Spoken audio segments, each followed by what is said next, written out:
right. Good evening, everyone who happens to be watching and or listening, and so on and so forth.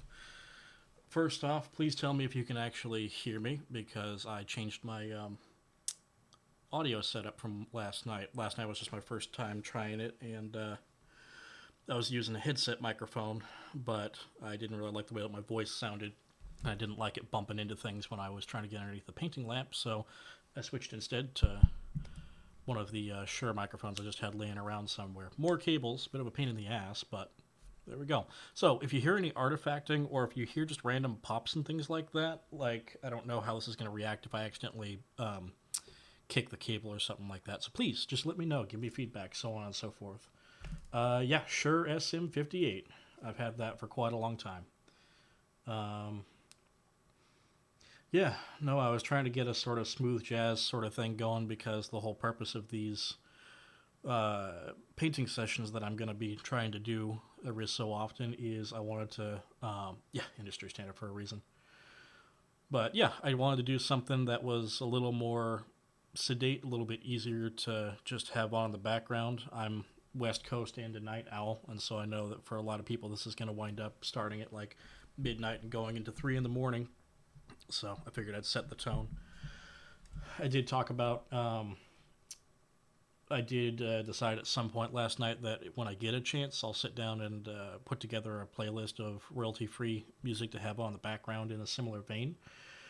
But for the time being, you're just going to have to settle for my dulcet tones and the sound of a failing computer fan in the background if that pops up. Yeah, also let me know if there are how my volume is, if you think that it's too quiet, too loud, or whatever, because I was screwing around with the gain and so on and so forth. So I can tweak that now, I think. Used to play Hearts of Space. I've never actually heard of that. Is that just an album?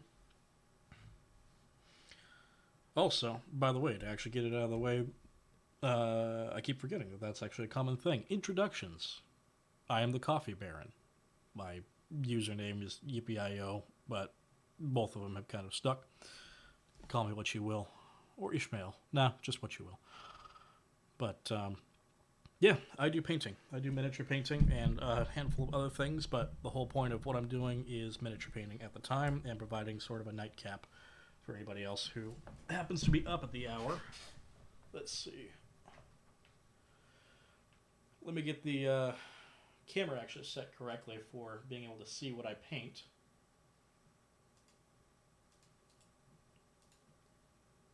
Properties, configure that video. Alright, first we're going to go exposure, knock it up a little bit. Whoops, wrong way. That way you'll be able to see something when I put it up there. I'm going to change the focus to about 35, 40. I think 35 would probably be okay. And last time that I did this, most people were saying that the place that I was holding it had the miniature was very small, so it was kind of hard to see. So I'm going to zoom in with the camera and see if I can't get that centered and kind of look nicely. But if it winds up sacrificing quality and it just winds up being pixelated, please let me know.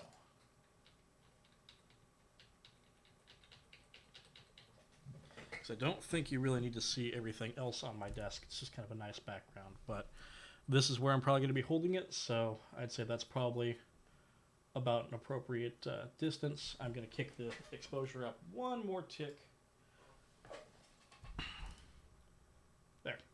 That should be relatively clear as to what I've got set there. My hands will be a little bit blown out, but the miniature should be pretty much perfect. So, oh, shit, I got gold flake on her already. Oh, get that off there.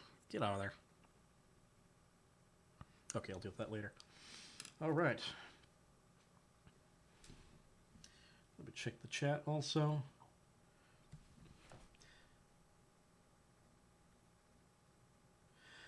Yeah, coffee is closer to, it's not exactly, yeah, I guess it is kind of a juice. It's more of an infusion than a juice because you're not, unless you're doing espresso, you're generally not squeezing it.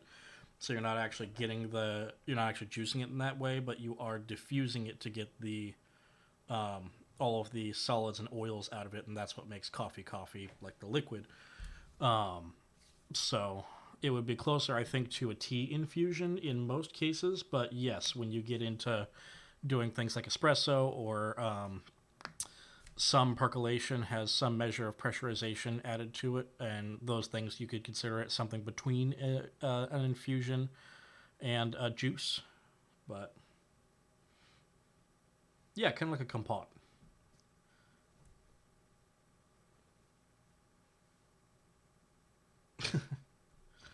It's hot bean juice.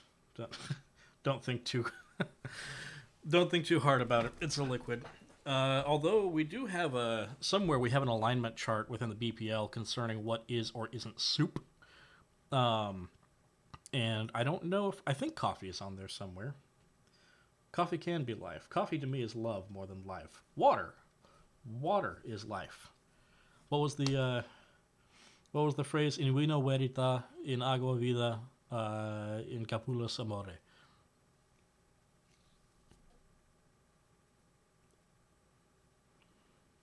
I'm sure that my Latin is much more bastardized than I would like to think it is, but either way, I can make my lawyer friends stop and turn for a second and go like, hang on, I didn't have my lawyer brain on. Looks like, oh, Jesus Christ. Your ex-wife looked like a piece of jerky. I'm so sorry. It was coffee left. That's actually really nice. Huh. Do you remember what the book was? Because I'd like to quote that sometime somewhere. Well, in the meantime, let me grab a little bit of my coffee here.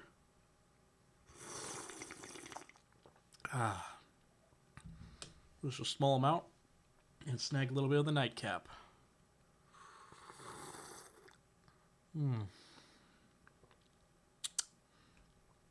Oh, that's nice.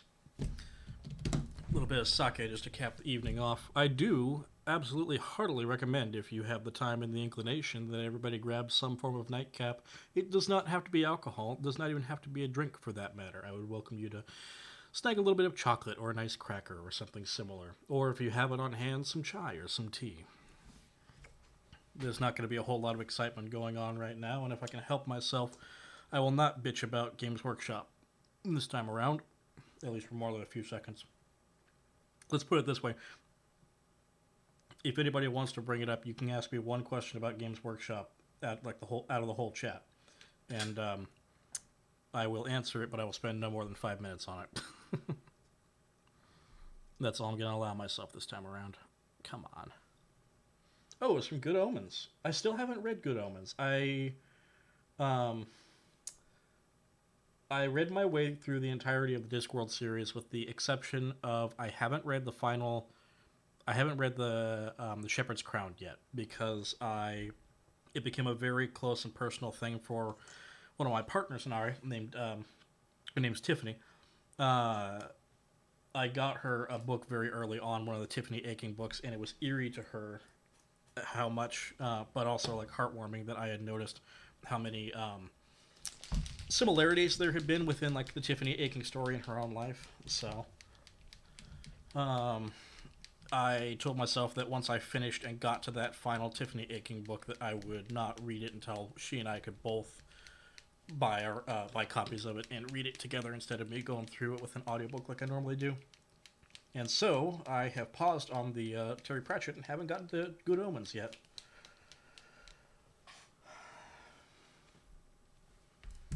Yeah, I got the feeling that I was going to. Just even outside of the book's content, the meaning of it between me and my partner is just a little bit deep. So yeah, the only reason I know any oh, hey, Thunderclap. The only reason I know any single Latin at all is because I outstripped my elementary school, or like junior high school's math program, and I needed to do high school classes, but it was going to be a huge pain in the ass to try to do that. So there's some other school locally that's like a university preparation sort of thing. Not really a charter school, but they offered they did sixth grade through high school, and so it's like you could go to that school and take high school classes even as like a sixth, seventh grader.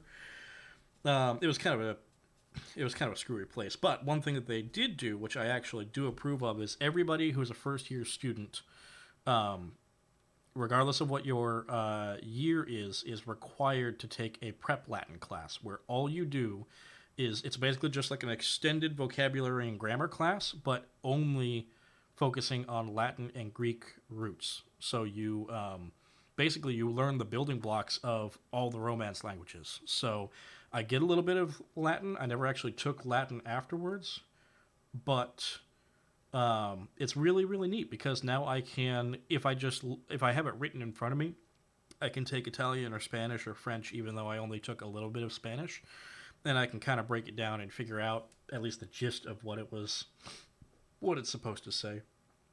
So it was kind of neat. Burning Chrome. Okay, I'll have to remember that. That is appropriate. I still haven't gotten to Mona Lisa Overdrive yet. I did read Neuromancer 2 or 3 times a while back. I keep on reading it with the meaning to, with the intent to eventually go into the further books. Just never got around to it. How awesome would an Atlas be in an urban mech with an urban mech peg leg? That would be. I feel like that would be a little bit. That'd be a little unwieldy because it would be kind of cute on one hand, but having 2 legs at the bottom of your one leg would always kind of fuck me up if I had to do that. And then on top of that, I feel like an urban mech, size-wise, I don't have any right next to me, but like if you took an Atlas and put an urban mech on it for its leg, I feel like even if you did it like upside down so it was walking on the dome head of the urban mech, you'd probably like... That seems like it would almost be like having a peg leg that was a flower pot 3 times the size of your own leg. So I feel like it would just get really, really awkward, really, really fast. Shepherd's Crown, Good Omens. Lied to by a guidance counselor. Oh, if I had $1 for every time I heard those words. Yeah, Pyramids is not... It's an... That's kind of a funny thought because it is not one of the best books out of the whole series in my opinion, but it is one of the top books of like I would absolutely recommend anybody take that as like their first book regardless of context, in the same way as like technically soul music is right in the middle of everything, but I would also recommend soul music as like a starter to pretty much anybody.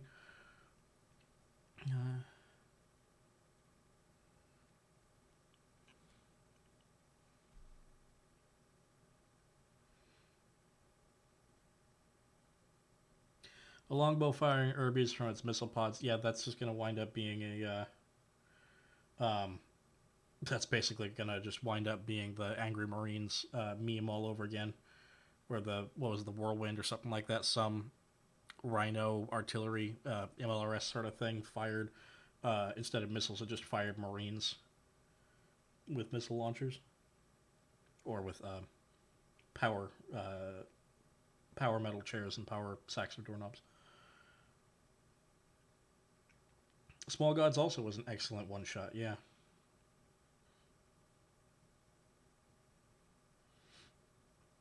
Just have to draw schematics and argue with architects about sound systems. Yeah, I hear you on that. I've heard good things about the proliferation cycle. Not the least of which is the initial entry with fucking Tex's character quoted as an in-universe resource. Well, here we go. This is a painting stream, so I might as well start painting. Get that zoomed in a little bit more and focused correctly. Click, click, click, click. Okay, and then let me check the focus. Let's see here. About there.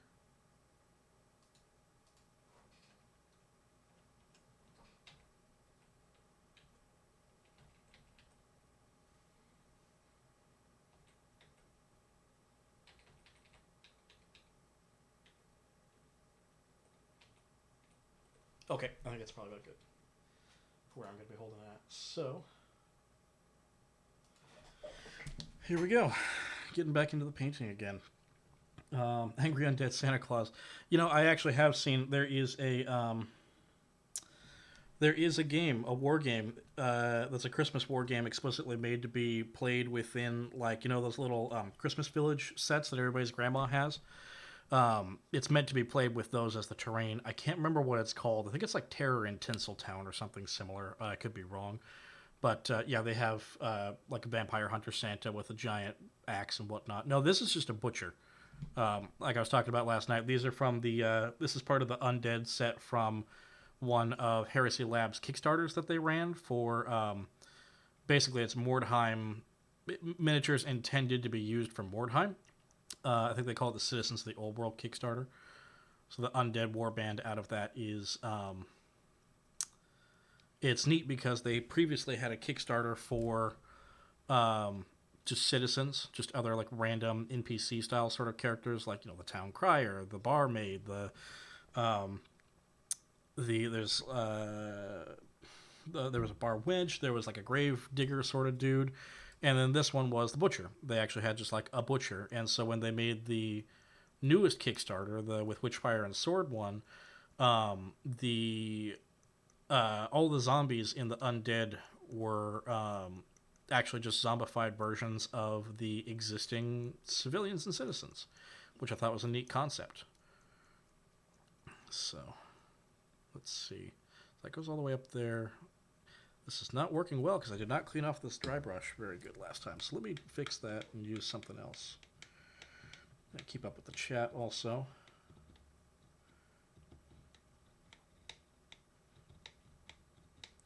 Frank the Undead Butcher, only slightly less sanitary. In some ways, possibly even more, because the only person he's trying to feed now is himself.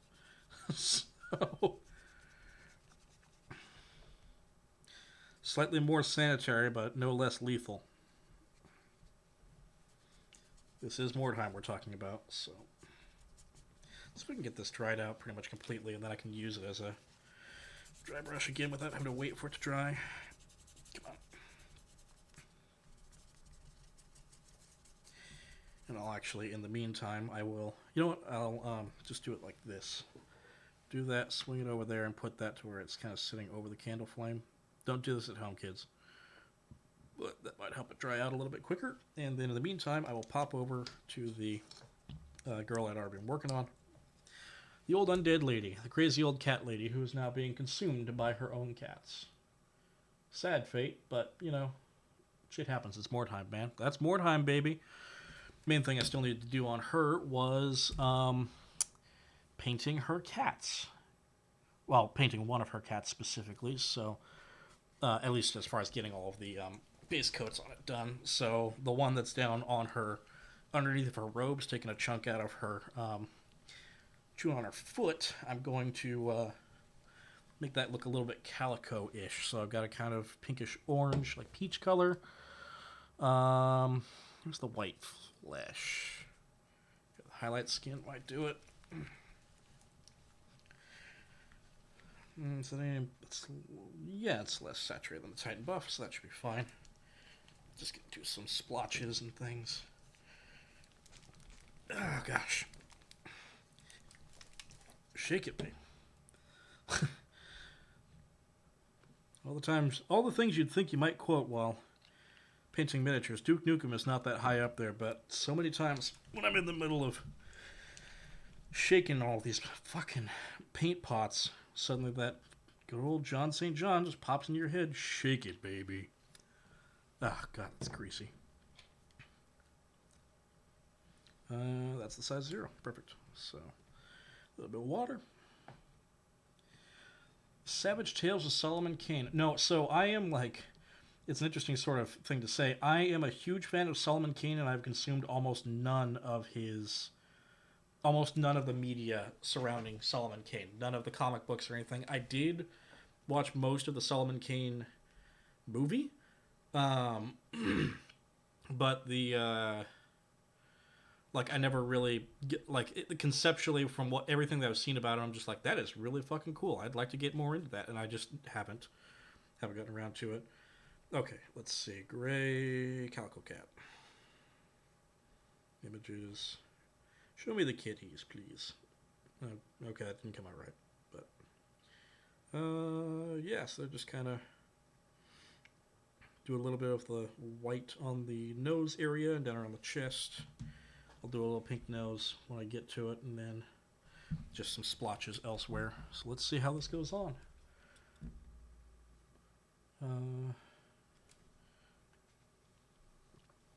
Okay, and tell me, just feedback purposes, please do tell me what, like, if and when this is in, actually in focus, because I can't really tell from where I'm looking at my computer.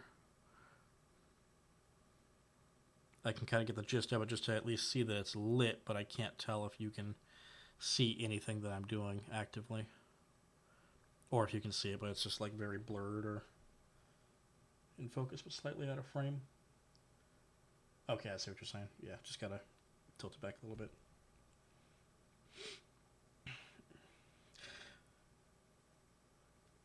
Yeah, I do enjoy the 40K books quite a lot. Not all of them, like you were saying, but that's just one of those sort of things where it's like, it's a setting that has been, it's been developed over the course of, what are we, fast approaching 40 years? So over the course of those 40 years, you're going to have many, many, many different authors writing about many, many different things with different factions being developed, different directions being taken. Like they can't, they could, but they kind of like take the early 2000s hyper edgy Dark Eldar shit and then try to write that now.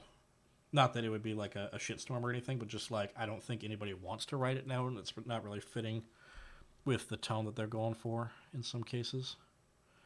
So I think that there's just like much of the stuff that is there is very, very not just based on author, but based on content, context, and also when it was written, what the story was they were trying to develop at the time. That's not quite as pink or as orangey as I was hoping. Let me stir that a little bit better. Okay, that might look a little bit nicer now. Also might have to do a couple of coats.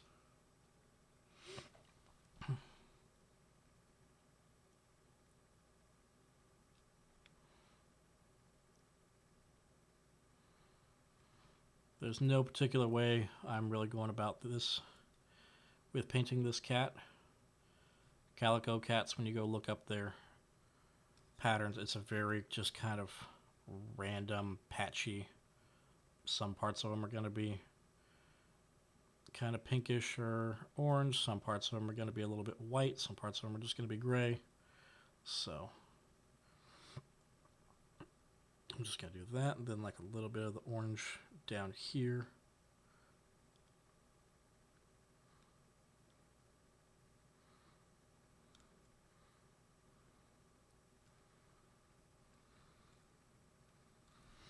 And then I'm going to lighten up the gray a little bit.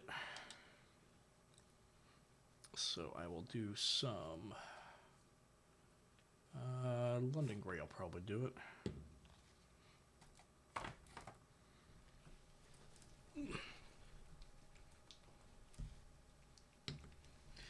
Oh yeah, inks are, that's why I named this thing Inksomnia, is because I, like every single project I do, almost every project I do at this point, uses contrast paints, but 100% of my products at some point or another almost always wind up with inks in them somewhere, just because it just makes things so juicy so quickly. That's the best way I can describe it. Like these skeleton dudes that I was working on, the basically all I did was I took a German gray, which is just a it's a dark kind of blue gray. This is German gray.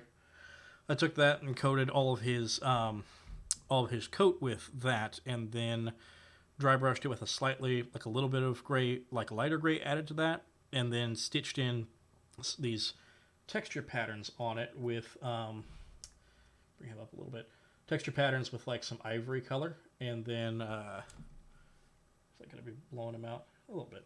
But then after I did all that, all I did was just straight up just took some Dollar Rounty FW Purple Lake ink and just whoop, went right over the top of it, and it made everything pop. It colored everything. It gave the depth to the shadows, and man, it's just juicy. It's so juicy. I like it.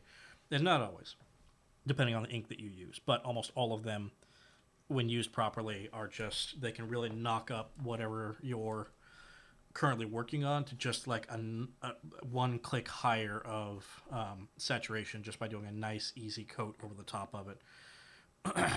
Ooh. Ooh, shit, that's okay. Remember what I said about don't do this at home, kids? Yeah, that fuck me. I had that sitting over a candle so it would dry out the bristles on the top, and didn't realize how hot it was getting. That made the entire metal part start to heat up like really, really heavily, and then it started melting the glue on the inside. And now the bristles are kind of hard. Oh well. Damn shame. That may not work anymore. Oh well. It's just an elf brush. Who gives a shit? I can get another one at Walmart easily. Thoughts on acrylic pens for painting? Worth it? Waste of money? The main problem I have with acrylic pens in painting is, and we're not talking about alcohol-based like pens, like markers. We're talking about like you're talking about the things like, do I have one around here? Yeah, I've got a couple.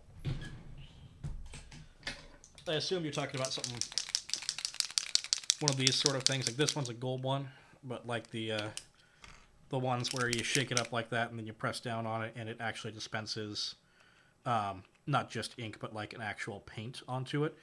They do work okay for certain things. The main problem that I have with them is just that you will never get one with a nib that is a very fine nib that will not just you're not going to be able to get into all the cracks and crevices most of the time if you're trying to use it for base painting, like base coating. I mean, so it's like you would apply that color all over everything, and then after that point, you'd need to go back in with a brush and hit all the areas that you missed.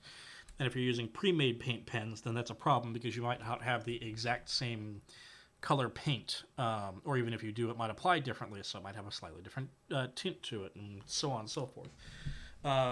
They can be good for some specific purposes. I do much prefer, in most cases, using pens instead of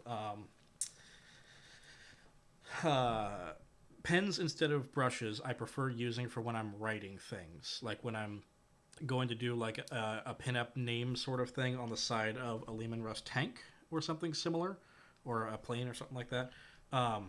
I will often go for some sort of Sharpie or something like that, or a white paint pen. But aside from that, I don't have a whole lot of experience with them, so I could be completely wrong. There could be ones out there that absolutely do what you're talking about, but I wouldn't look at them for the purpose of doing anything with them besides base coating things with large flat surfaces that have no corners or crannies or nooks that you can potentially miss if the nib is too big. Yeah, like I said, I also don't know what kind of paint pen that you're talking about, so I don't have any frame of reference as to like kind of exactly how it looks. It also doesn't really fit my particular painting style in most cases because if I'm not doing something that's a very specific gimmick sort of thing, like what I do with the Battletech stuff over here, 90% of the time my paint method is I like using a lot of textures and a lot of transparent paints. So I don't usually I'll paint almost everything. I'll do all the values in grayscale, like I was doing with this guy. My prep is usually I'll dry brush something, like I'll zenithal the whole thing in priming.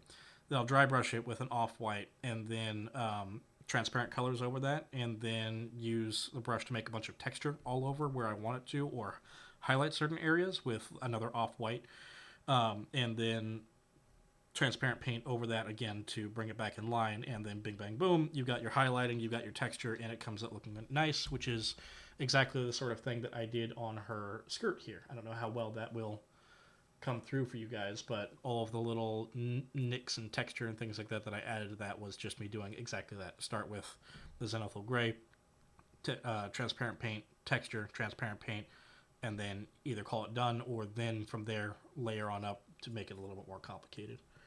Purple Lake Ink and Turbo Dork people eater. Yeah.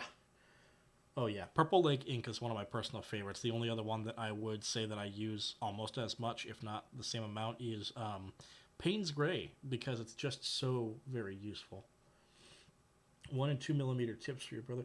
Yeah, 1 and 2 millimeter tips can possibly work. I have used a 1 millimeter tip paint pen with it was the Molotov Chrome, and that one kind of worked insofar as with the chrome paint, you kind of want to apply a huge pool of it.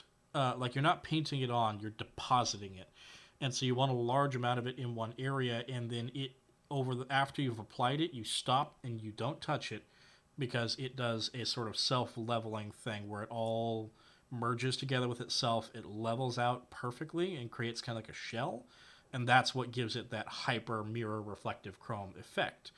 That's a little bit different than any other way I'd use any other paint, and that will clog detail. I only ever do that on things like when I am.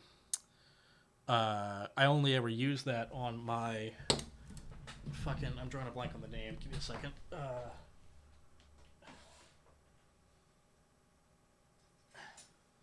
These guys. Robo. Necrons. Fuck me. Jesus, why couldn't I remember that?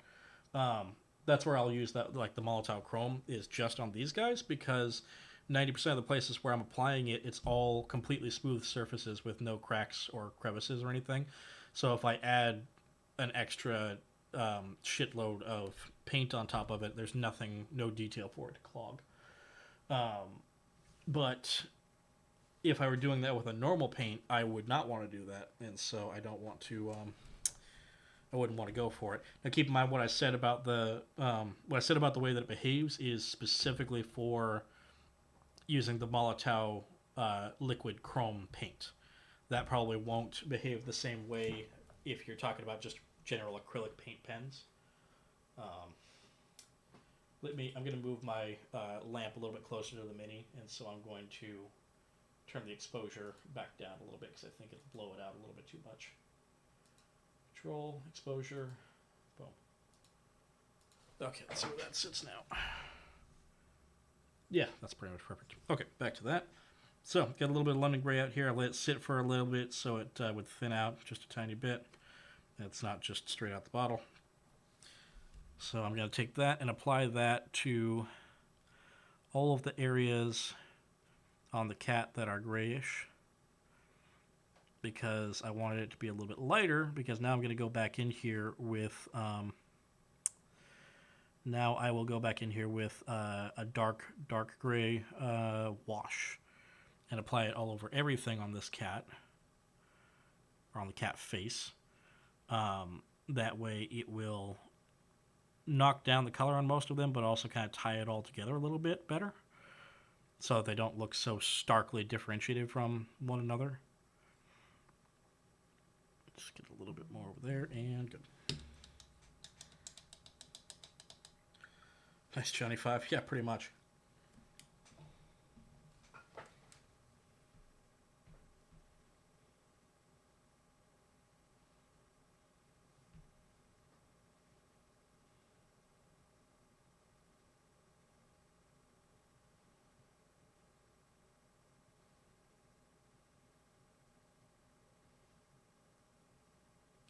Sorry, got a message from work.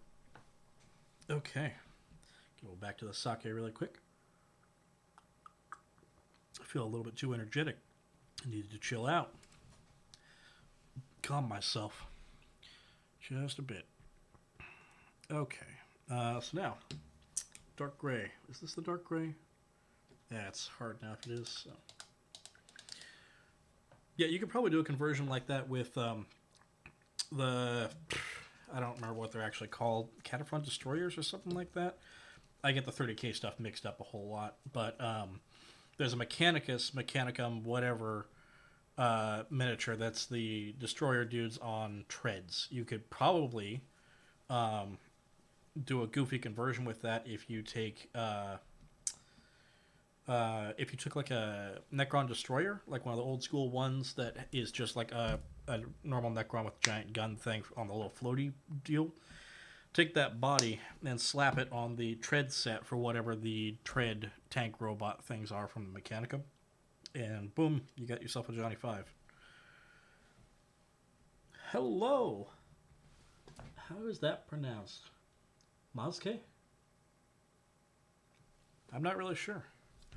Either way, welcome to the stream. First time on my particular show thingamabob, or first time watching the BPL whatsoever?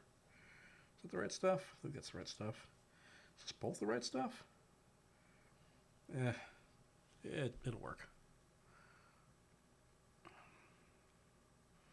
Get that all over. Nice wash. Actually, use a different, fuck.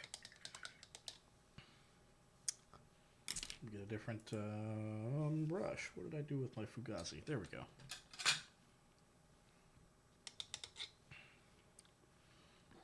You a little bit closer. Ooh, excuse me. Okay, here we go. All over that cat. Try not to let it pool too much, but definitely give everything a good soaking. That way it all gets discolored, all gets tinted, and kind of knocked down in intensity and saturation. Brings everything kind of together. There we go. Cake Boss, you are never late. You arrive precisely when you need to. Dude, I think being out in the sun is what made her skin jerky in the first place.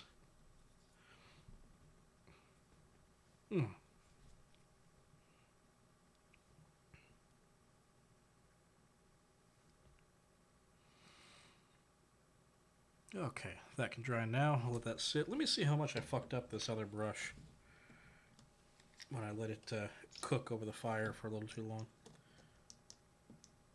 Yeah, did that tea candle go out? Oh. Let's fix that right now. Just gotta keep this away from the booze.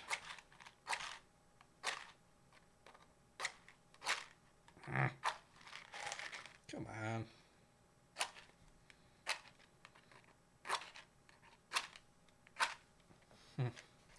Can you tell I need a new box? The striker on the side just ain't cutting it.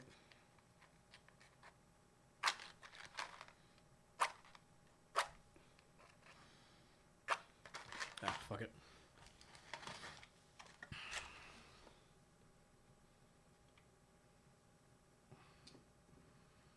Easy fix.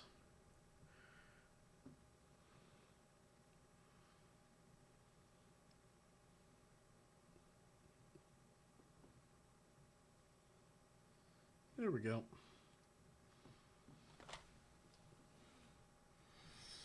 Okay. Match is out the way. Yeah, let's see how badly I fucked up this brush, whether or not it'll work for dry brushing. Just make sure no bristles are coming off or anything. Go right back into that same stuff as before.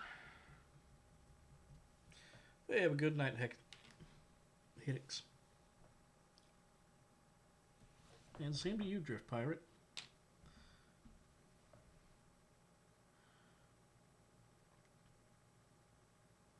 Yeah, if you're still here, Drift Pirate, we do upload so you'll have the VODs that you can view later on. But we also eventually everything gets uploaded to the BPL, the WBPL YouTube channel. So it shouldn't be too long before you can just view these on YouTube. Anyways, I think my last stream is already up on YouTube from last night.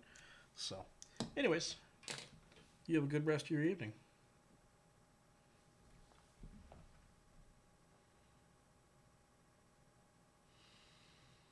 I wasn't necessarily going for classy, more going for chill, but, you call it what you like. Oh, Jesus Christ. I missed that in Parallax's stream. I'll have to give him shit about that at some point.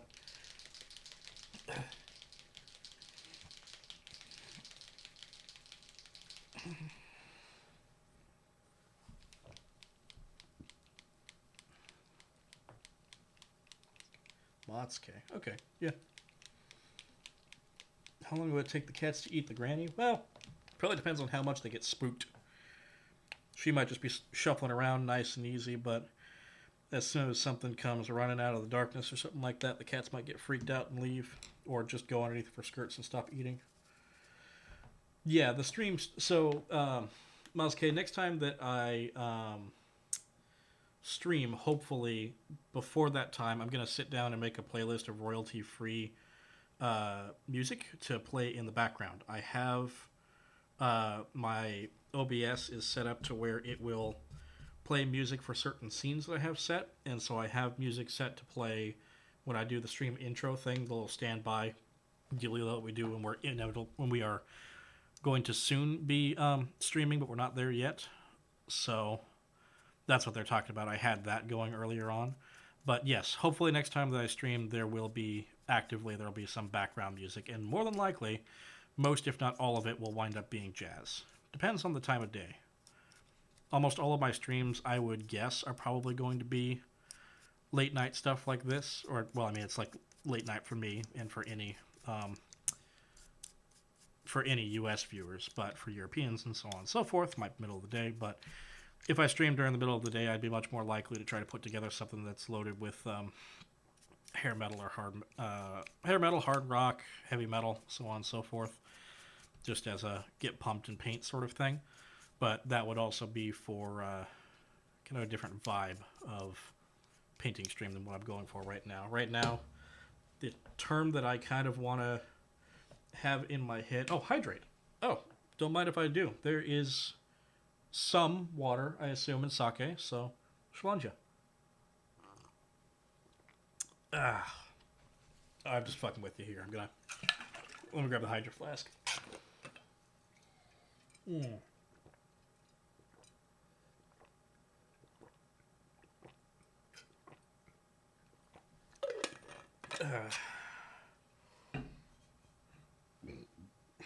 There we go. But yeah, if I had to pick a word that I wanted to use as like the key word to me with these streams is nightcap. Like I want something to be the nice like something that's just in the background for people to kind of enjoy themselves with a little bit of a chat, but a very sedate and easy to vibe with thing to wind down with at the end of the night. Um, and like I was saying at the beginning, I would encourage anybody who has the time and the inclination, if you've got something that you want to actually have, get yourself a nightcap. The nightcap does not have to be alcohol. It can be some other form of drink like a tea or coffee or something like that, or a chai if you've got it. Doesn't even have to be a drink, frankly. Get yourself a nice little piece of chocolate. Get yourself maybe some leftovers if it's time for a slight midnight snack. Maybe just some graham crackers or something, you know? Just something nice, calming, and homey.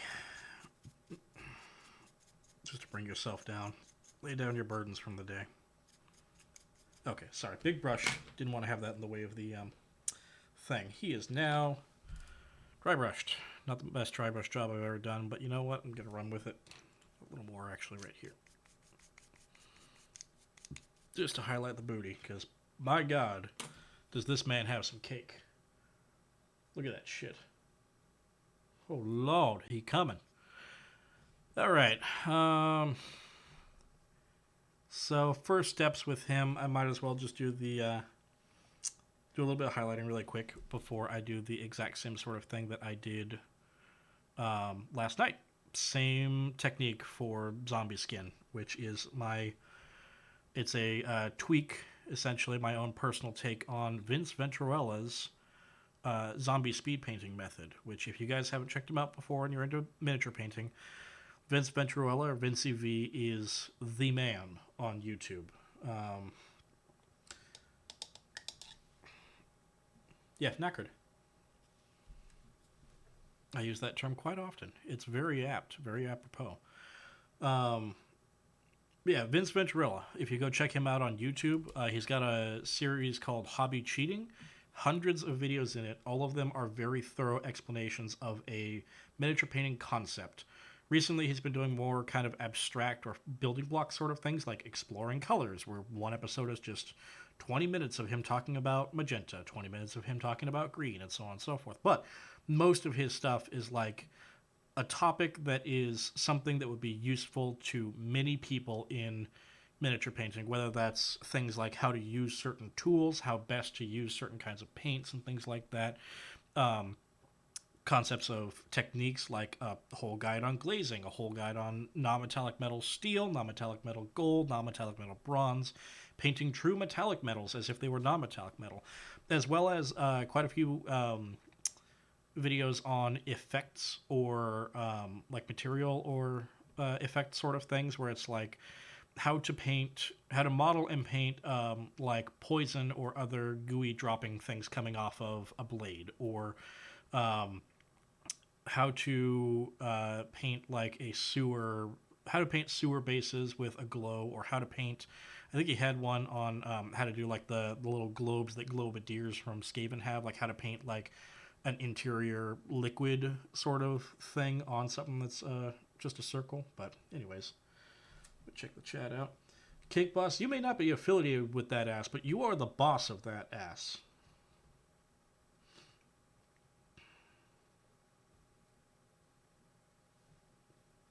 Yeah, British and Australian very commonly use it, but it is something that started. I've been hearing it more and more jump into other people's parlance. I started using it before I even realized it was like a quintessentially British or Australian term. I think I just heard it and kind of absorbed it. I really like it. It is very evocative of exactly what it's supposed to be. Okay, so back to the skin. I'm going to need to drop my Raphael because I don't want to fuck this up with what I'm going to be doing here. Whoa, whoa. So first step, we go to our old friend Reichland Flesh Shade. And while I shake, I will drink.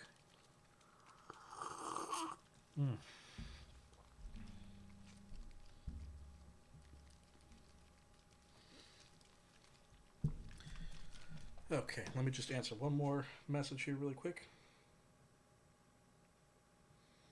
Gotta send a link of the chat to somebody.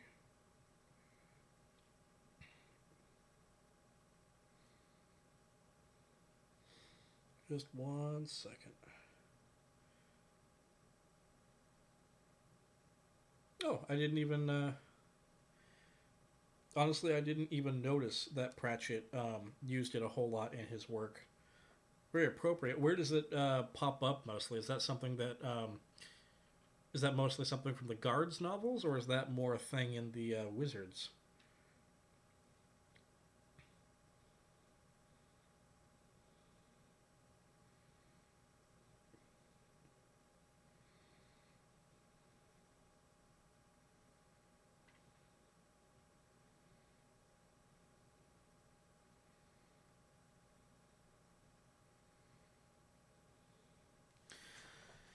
Okay. Reichland Flesh Shade. Freshly shaken. Vimes. Yeah, Vimes. Vimes and Rid Cully. Yeah, I could totally see that.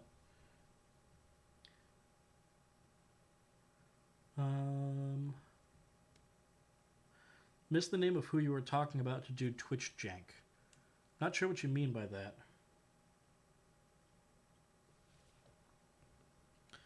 Yes. Bright colors, even in many cases, are something that can honestly get you a more evil looking army if it's executed correctly. It's a little more difficult to do in some cases depending on how you're going about doing it. But yeah, it's absolutely possible to get something that looks very sinister. Some of the best and most sinister looking Tyranid armies I've seen before are very bright because some of them go for like the poison tree frog sort of thing, but they do it in a very, very careful way. Coconut crab schemes also, for me, are something that always kind of look a little bit sinister and can be made to look a little sinister and evil if you execute them in a particular way. Who was the painting individual you're talking about? I was talking about the man, the myth, the legend, the strict technomancer that is Vincent Venturella, or Vince Venturella on YouTube. He's colloquially referred to sometimes as Vincey V. He's commonly found in the company of Miniac, is the painting channel for Scott Walter, and John Nenus, his buddy, as well as Sam Lenz, one of the Golden Demon Wieners, Golden Demon winners from quite a long time ago, and an overall excellent painter and excellent person. Just an all-around wonderful human being from what I've seen and from what little I've gleaned talking to him on his Discord. Well, hello, TK. Welcome back. You abandoned your post yesterday. Don't think we didn't notice. Nah, I'm shitting with you. You left exactly when you were supposed to. Oh, thank you. Sorry, I was so intent on getting the Reichland on there quickly, I completely forgot. Boop. Yeah, if there's anything stupid that I'm doing that's not very Twitcherly or just otherwise just like that, if I'm out of frame or out of focus or something similar, please just remind me.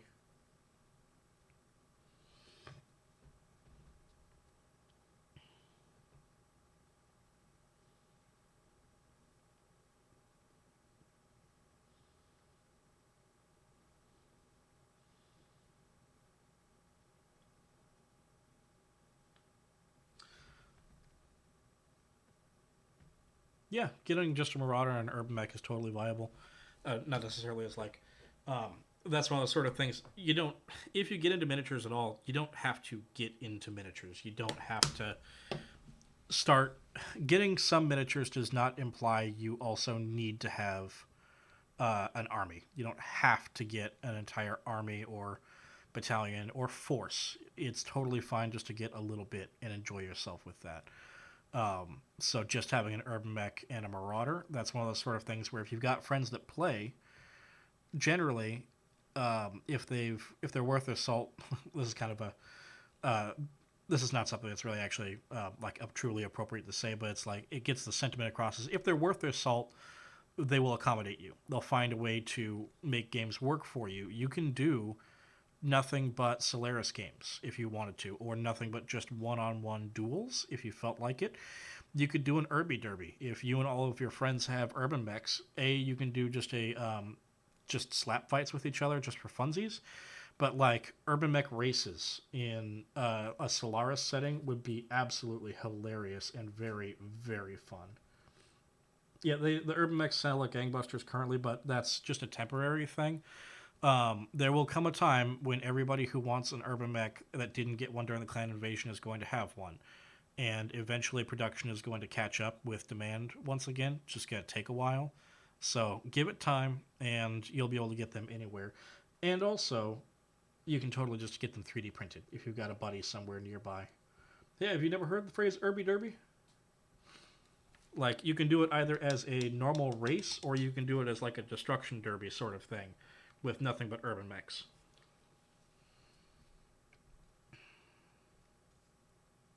Yeah, Vince Venturella is my top A1 choice if I had to just like recommend one single person to subscribe to on YouTube for miniature painting purposes. It would absolutely be Vince Venturella. Most of my painting style and kind of like not painting style, but like most of the building blocks, my foundational knowledge of painting miniatures came from Vince Venturella. The second person I would recommend as a more advanced person to follow that also does it was watching his stuff is kind of what made me develop the style that I do have now as far as like my overall painting method and method and process is it's his YouTube channel is called Not Just Mecha, but his name is Marco Frizzoni. He's Italian and living in Ireland. But you will know who he is instantly because he has the most absolutely stereotypical, like Mario style Italian accent, and I absolutely love it. It truly, every time that he pops on, hello guys, welcome back to Not Just Mecha. It's Marco here. Today we talk about, yeah, he's a lovely guy. As an Italian, it warms my heart. What I do is ton of minis from board games I should get to paint. What's holding me up is I don't want to try my hand at airbrushing and have nowhere to set up in my apartment.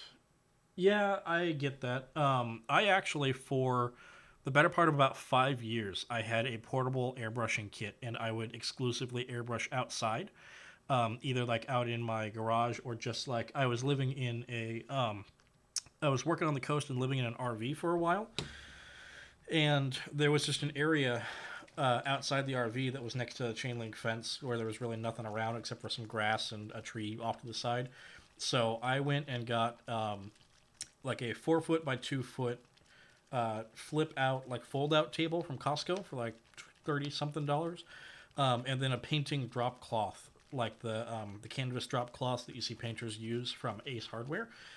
And then I just had my small, I can't put it on the camera or anything, but just over in the corner, I've got a small, like $80 1/5 horsepower airbrushing compressor. It like small enough to just kind of carry around with me, and then everything else for it I had inside of like one shoebox sized thing for all the gear for airbrushing and the paints I wanted to use.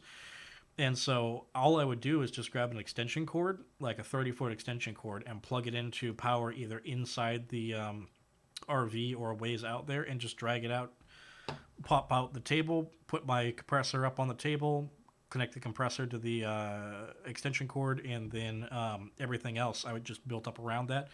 Once I got used to doing it, it took me something about 5 to 10 minutes to set up and 5 to 10 minutes to tear down, and that includes like washing my airbrush out and disassembling and packing everything up and getting the table back in the back of my truck. So I don't know what your weather is like in your area, but that is definitely something. If you either have the hardware already or you've got the money for the hardware, you might consider trying that sort of thing if that is a possibility for you. Just plugging it in, so even if you got to plug it in inside somewhere and drag the extension cord out the door, just walking out onto the sidewalk or something like that, as long as you're not spraying things that are very clearly like stink to most people, nobody's really going to give a shit. The next consideration then just becomes wind, rain, and whatnot. So I would often spray inside of, like, I just took a cardboard box and I cut a hole. I cut off the top part, I cut off the front part. So I had a cardboard box that I would just spray everything inside of that was like big enough for me to have everything inside of and spray in. And that worked pretty all right. It caught all the fumes, so they would just go up instead of going like out and around. So people that were walking by that generally weren't concerned about anything. And then for cleaning the airbrush out, I just had like a little box sort of thing. I don't have any next to me, but they're common in food service inside of like the deli case things, where like if you go to Subway and you see them pulling the ingredients out of those little buckets, I've got a bunch of those buckets just around. So I had a metal one of those, and I just put like some paper towels at the bottom of it. So whenever I would clean my airbrush out, I would just tip the airbrush, dump it into that bucket, and then like spray the water or the cleaner into the airbrush and let it run out into the bucket. And the bucket would have more than enough volume, like 5 times the volume I needed. And then I would just set it out somewhere in the sun whenever I was done with it and just leave it there. It would slowly evaporate off over time, or if there was somewhere nearby that disposes of chemicals and whatnot, or even just the trash or something similar, worked out fine. So, yeah. That's definitely a consideration if you are burning to learn how to use an airbrush, but you've got nowhere to do it inside your house or garage or whatever. See if there's a way that you could potentially just do it outside. It's kind of fun to raw dog it like that. Once double killed a flea and a locust on the first shot. Yeah, not bad. Grab you with an AC-10 that one-shots all light max and lighter and mediums with single shots, but occasionally headshots. Heavies are seriously maimed them. Missed the named Alaska. The pilot is spoiler. For racing industrial max.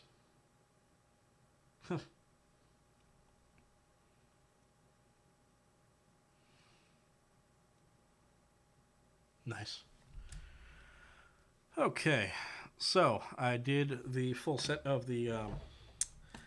I have done the Reichland flesh shade. Just went straight over the flesh in the ivory and the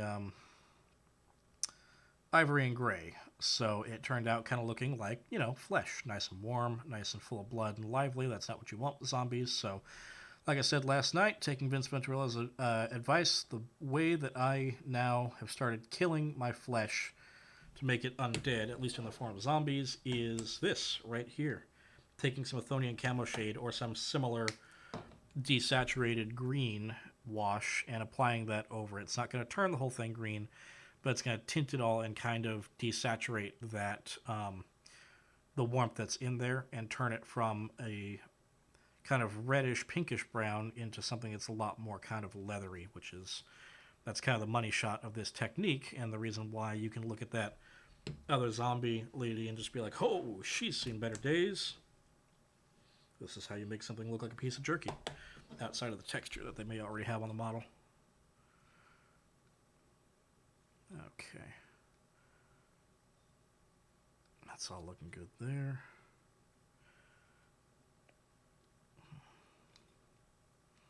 Just all over. Don't want to pool too much, but want to make sure that I've got everything covered so that it tints everything.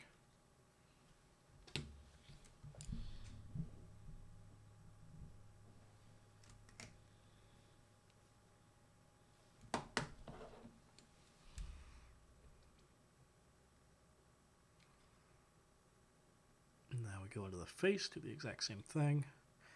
He's actually got some chompers. The old lady only had like 2 teeth in the top of her head.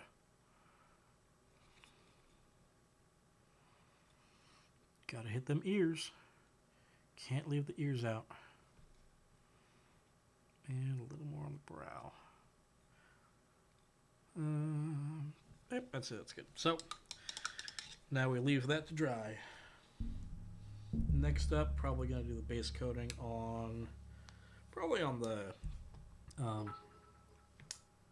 Oh, I heard a ding. What was the ding? What just happened? There are 4 bits. Yeah. God, I haven't watched Next Generation in a while. I should get back to that.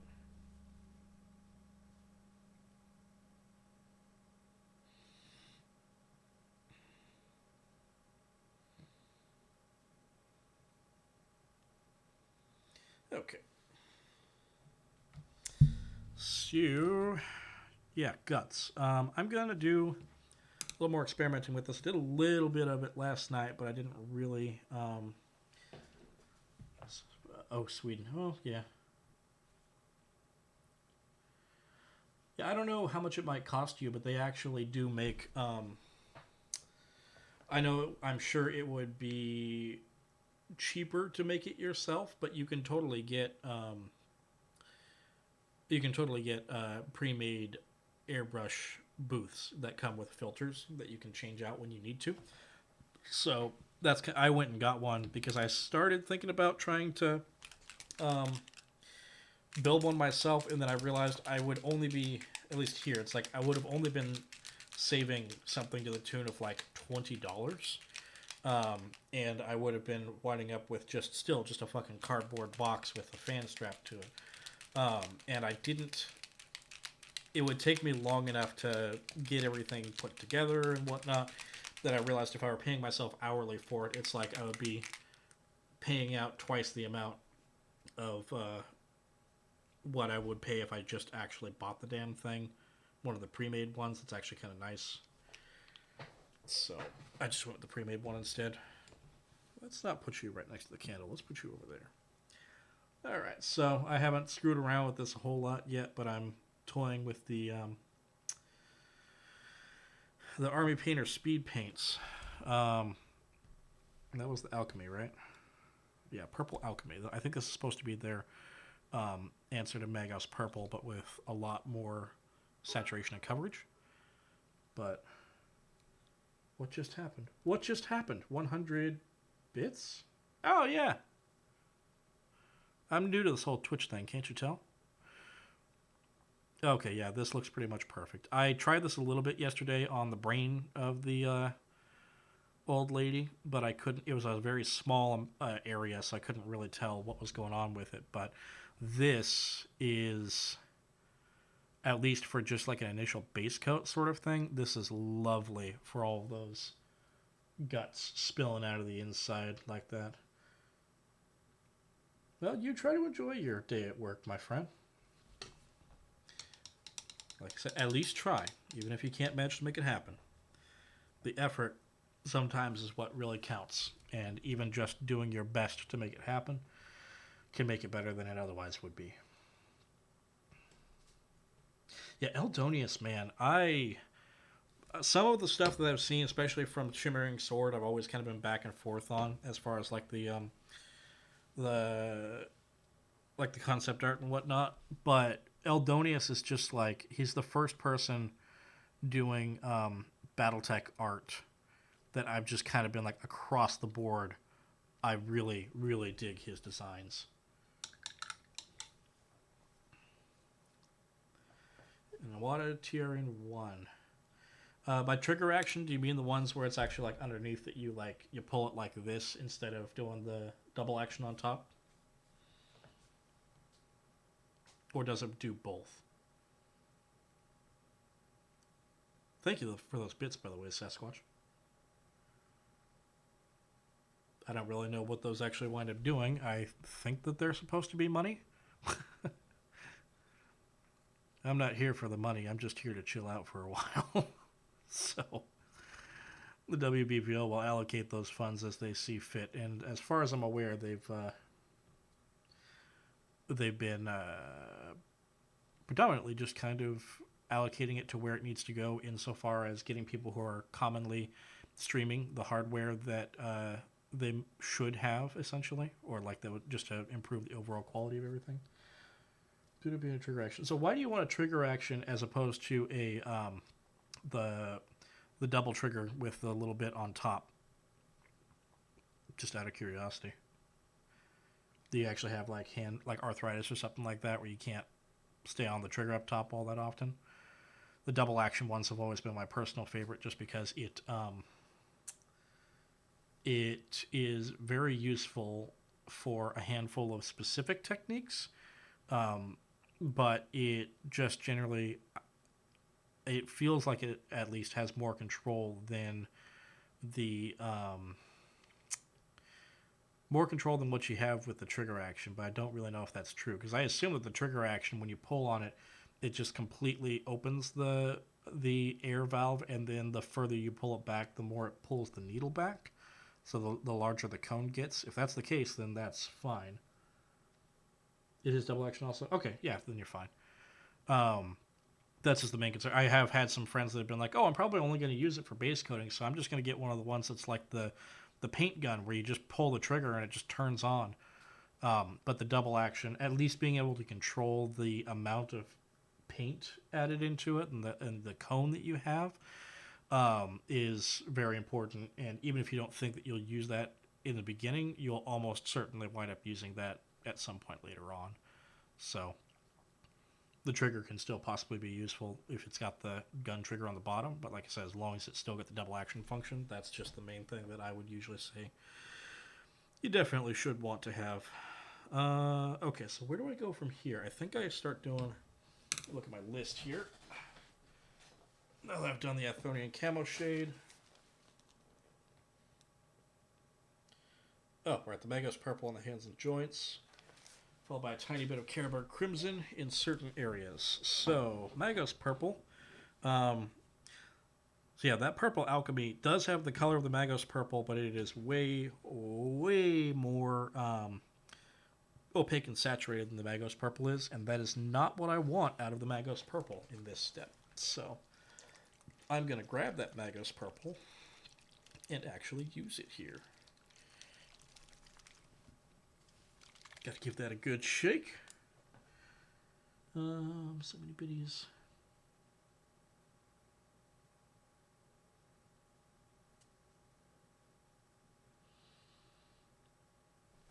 Okay. So yeah, the Magos Purple, Parallax's favorite paint. I like to joke about. Don't bug him about the Magos Purple, please. It is only useful to me in tinting things. It's not useful for. I never use it for like doing the whole, like applying it over the entirety of something. But what it is wonderful for, in this application, is I put it on areas like joints and other places where blood would pool after someone dies. And that is things like the wrists, the joints like the elbows and things like that. And it doesn't really discolor too much and it doesn't. It pools a decent amount. So, in doing so, you can kind of establish this very light tint that just kind of warms it up and gives it a little bit of a dead purple look when it reacts with that green, and gives you that very mild illusion that there's no blood there anymore as far as like living blood. It's not moving, but it's pooled as part of rigor mortis. Oh, out of frame again. Thank you. There we go.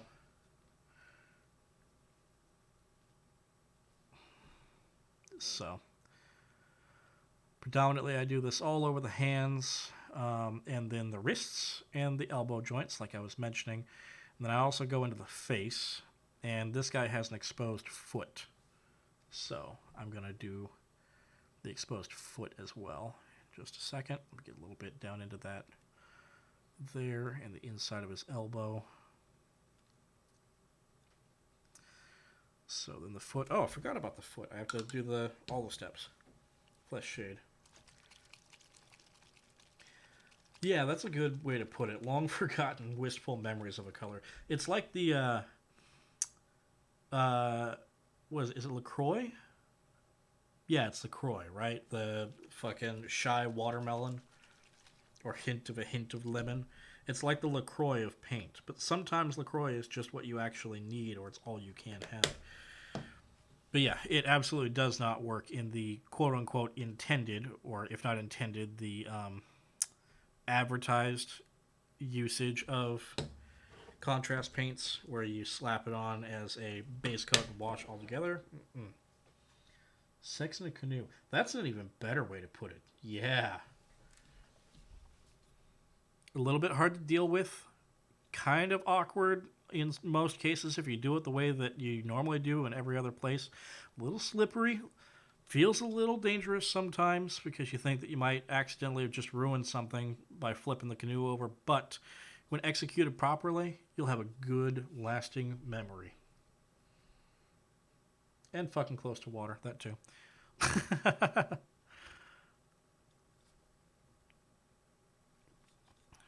But in the end, I can't deny the results. If you look at them hands, you can probably see at least a little bit of what I'm talking about. Maybe it'll take 2 coats or something like that, but looking at the elbow and the hand on this side right here, I think that it's looking quite nice, in my opinion. Okay, so there's that Reichland flesh shade. Yes, there are quite a few people that make 1980s zombies like the ones from Return of the Living Dead. They're just not super common, and often they're kind of a niche thing. I actually had a box. Yeah, I'm not painting anything right now. I'm wiping off my brush. I had a box somewhere of. I do think I have the miniature still, just not the box. Magos. No, you're good. Thank you for mentioning it. Anytime that you think that I'm painting out of frame, please tell me. I might not notice it right off the bat, but I want to it's something I've got to train myself into because I'm painting in a slightly different. I'm not painting in a different position than I normally in. It's just that I'm starting to realize that when I'm painting normally, I'm all over the place. Where I'll be doing it here, and then I'll grab a paint and do it down here, and then I'll be backing over this area when I'm really close to the paint thing, and then I'll be. Sometimes when I'm just working off of the thing here and I'm going really quick with things, I'll just like have it right next down to the fucking napkin. So I'm all over the place. Anyways, the zombies. I had a box of zombies, and I have the zombies here somewhere still called zombie vixens that all looked like they were just girls out of a 1980s zombie movie where it was like they were all just in various different like dresses and 80s-ish outfits. Some of them had like torn nightgowns. A couple of them had like torn sundresses. One of them had like a tube top and Daisy Jukes and stuff like that. But then they also had like accessories in their hands. So most of them had just like arms and half eaten off bony arms and whatnot. But some of them, like one of them was supposed to be the lifeguard for a pool, so it's like there were 1 or 2 arms that had like the little lifeguard wakeboard thingamabob. A couple of them had purses, a couple of them had shopping bags. So it's like it was a whole collection of things just to make your average everyday 1980s crowd of people dragging things around. And they also had dudes as well, where it's like they themed them to look like they were just average everyday Joes, but from looking at their hairstyles and some of the clothing that they were wearing, you could tell it was kind of a tongue-in-cheek, like they were trying to do a 1980s, 1970s style zombie thing. So it's kind of neat. So taking that Magos purple, doing the same thing all over again, but this time I am predominantly focusing on the cheeks and the eyes, as well as the mouth. So I'm just putting a bunch all around the inside of the mouth. Nowhere else really. I don't know for certain. I'm not never taken an anatomy class, so I don't know really if you get blood in the ears or anything like that after you die, but I'm fairly certain that most of your face starts getting all puffy and fucked up, so I'm gonna need a little bit more. I don't think I actually put any ivory down his foot, so I might need to kind of do that to start from the scratch. See, I don't know who would make those zombie miniatures anymore in the 1980s style, because those were ones I got a while back, and I think that the company that made them is defunct at this point. I think it was War Games Atlantic or War Games Factory or something like that. They also were a distributor for the Dreamforge Eisenkern Stormtroopers.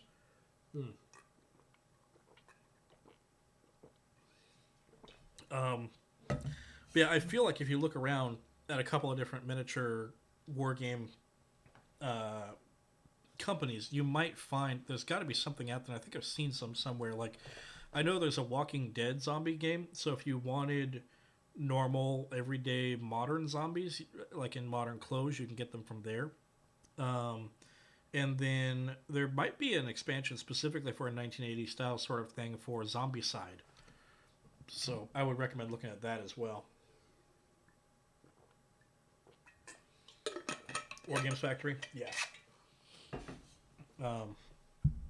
I know War Games Factory as a whole went defunct, but I know that they sold off some of their stuff to other people, so I don't know who does them anymore. Looks like Noble Knight has them listed as being in stock.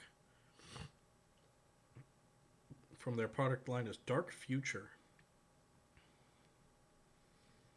So yeah, that looks like it's pretty much appropriate.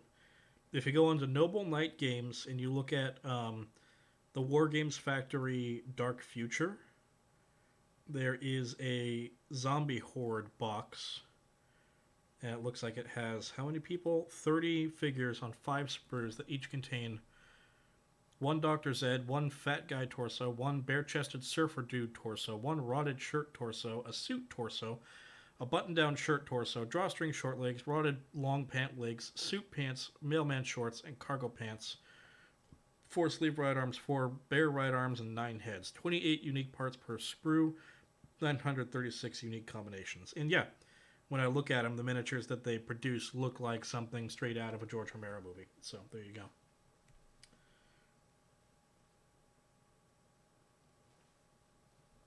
Oh, hey, Diggs. How goes? Oh, by the way, it's Diggs' birthday, so everybody tell Diggs happy birthday. Can't forget that. Happy birthday, Diggs. Okay. A little more ivory here so that this will actually color up when I apply that Reichland to it. Because that didn't work the first time because I hadn't correctly done that the first time around. Not that this is really going to matter because they're probably going to... No, I guess this is for Mordheim, so they'll probably wind up with... their feet on cobblestone or something similar. Okay, so now I'm going to go with Carroburg Crimson just for the initial stages. Oh, what the heck was that? Diggs' birthday. Sphinx's Coyote has cheered 2 bits. Well, there you go. Congratulations, Diggs. You got a birthday present of 2 bits. Yeah, Carroburg Crimson, not too far off from Magos Purple, but just a little bit deeper and a little bit redder. So that is going to go into all of the into and slightly around all of the places where there are wounds and cuts and things like that on the flesh, just as a very basic representation of the gore. I will probably do some much more complicated gore stuff later on, but at least for the time being, for the purposes of playing and for the purposes of selling the effect of this is a dead body that's been ripped to pieces, this is enough to at least get it started. Am I a bastard? I don't think I am.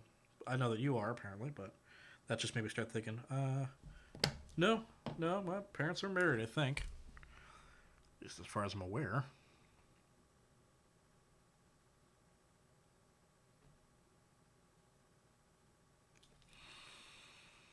Okay, so that's there. Let's also do some of that Carroburg Crimson directly into the nose hole, because that's gotten basically eaten and bitten off. Then the same thing inside the mouth to darken that down a little more. Then I will also... Should I do it on the rips? I don't think so. I think I'll just... I guess I should on this one, because this is a different colored shirt. So I should actually color that shirt first before I put that Carroburg in there. Oh, well, you're all a bunch of bastards. Don't worry, I love you. I love you all equally. Okay, so his cap is going to stay white because he's a butcher chef dude, and then he's got the apron that's going to stay white. It's going to be kind of like that ivory off-white. I can't help but looking at those like they're jeans, so I'm going to just make them jeans. Shit, what was my jeans recipe? I don't think it was the Space Wolves Gray. I don't think it was Leviathan Blue. It might have been, though. Let me pull these blues out here really quickly. I can always just go back and completely redo it with standard colors. Get out of there. Come here. Why are you being such a pain? I don't know, Broken Gamer. How dirty are you? That's the real question. You might be an old bastard, but you might not be a dirty bastard. Dirty old bastard, I mean. So they consider old people young? So technically a dirty old bastard? Maybe.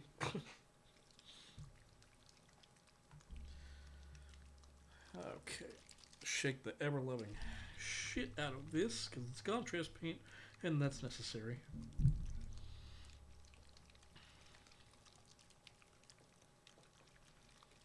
Okay. A little bit more. Let me see what this does. This is Griff Charger Gray. I think I've used it for something in the past. It's a very green blue. I could do that and then just do a more saturated one on top, but before I try that, I'm going to pull out the Leviathan Blue and see what happens if I glaze with it. I don't think that makes you dirty. I think that makes you grassy. Ride fast and mow grass. Typo fairies. I don't know what you're talking about. I haven't made any typos tonight.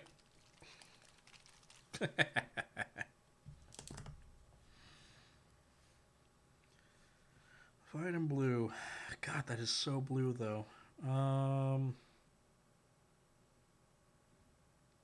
Maybe if I really did just glaze it, if I went really hard in the... if I take it like that and see how it goes if I just... That's not a bad base color, actually. I'll have to do the texturing on top of it again, but that could work. So yeah, all I did with this is I got some Leviathan Blue onto my brush and then wicked off a huge amount of it onto a wet part of my paper towel. And now I'm just going through and trying to cover every spot without allowing it to pool whatsoever. just laying it down to where it applies kind of evenly. Need a little bit more. Do the same again. There we go. Much better. It's a little splotchy, but it should be okay if I go for a second or third coat, I think. It'll darken it a bit, but that should be fine still. Get this all the way around to the front.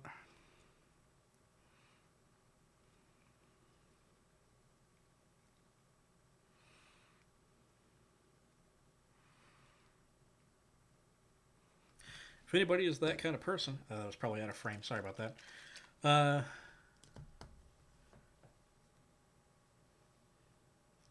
Yeah, that's kind of the thing that I think I'm going to wind up doing here. I'm probably going to do this and then do texture like with an ivory on top of it, and then go back over it with another blue, a lighter blue, just to make it have a little more of that texture. Anybody who has this kind of, who's into this sort of knowledge, tell me, when were denim jeans first invented? How long have we been using them, and what tech base would you need to produce them? Because I'm curious if that's something that could potentially exist within the Warhammer Fantasy universe in a Mordheim-style setting. As something that someone who is essentially a peasant might potentially wear. Come on, get in frame.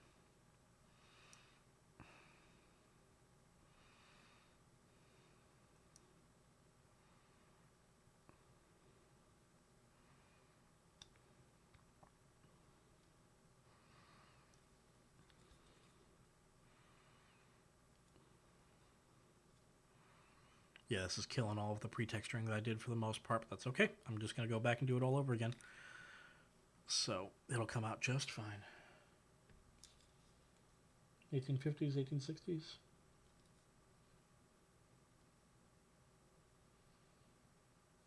So probably not too far off when you consider the fact that despite all of the Renaissance-y fashion that they still have in the Warhammer Fantasy, that they still... Like you talked about a technological base that has been in the Renaissance for so long that they're developing steam tanks and volley guns and all kinds of crazy stuff that's practically up to Civil War tech. And then you've got the Skaven with World War I and World War II tech.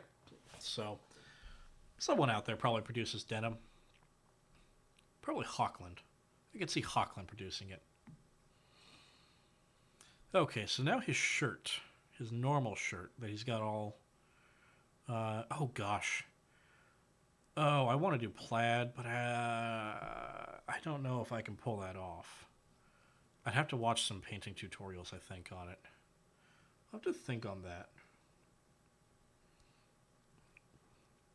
Any of you guys ever tried to paint plaid on something before? Because I never have. Oh, that looks like belt loops that are probably...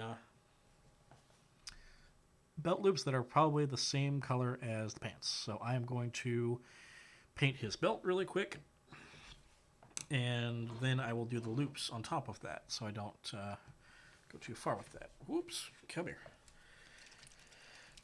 Oh. You weren't way off. When you're talking about that era, that's all kind of within the same era.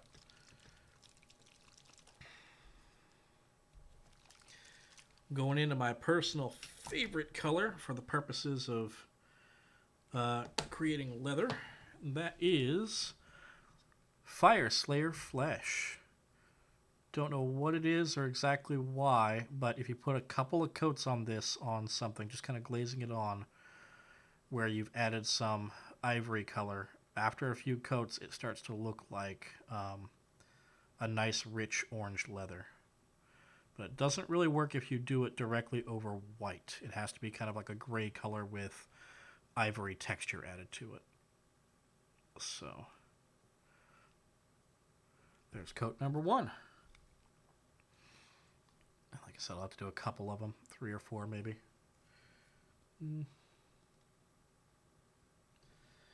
Tweed back then. Oh, God, yeah. That said, though, most of the places that tweed, I think, was common... like that I'm aware of, like when I think tweed, I start thinking of like the Highlands and northern or coastal England and whatnot. So it's like a lot more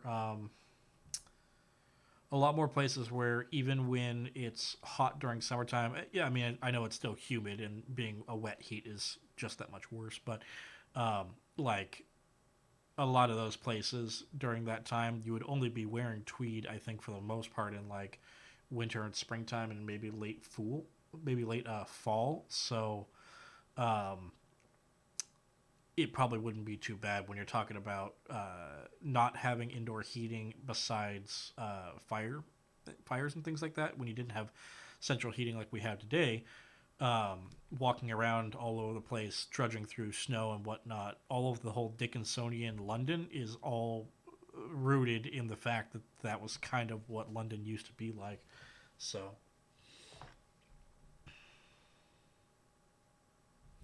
tiger straps on a dasher. Ooh, yeah. So get another dasher and do the same thing.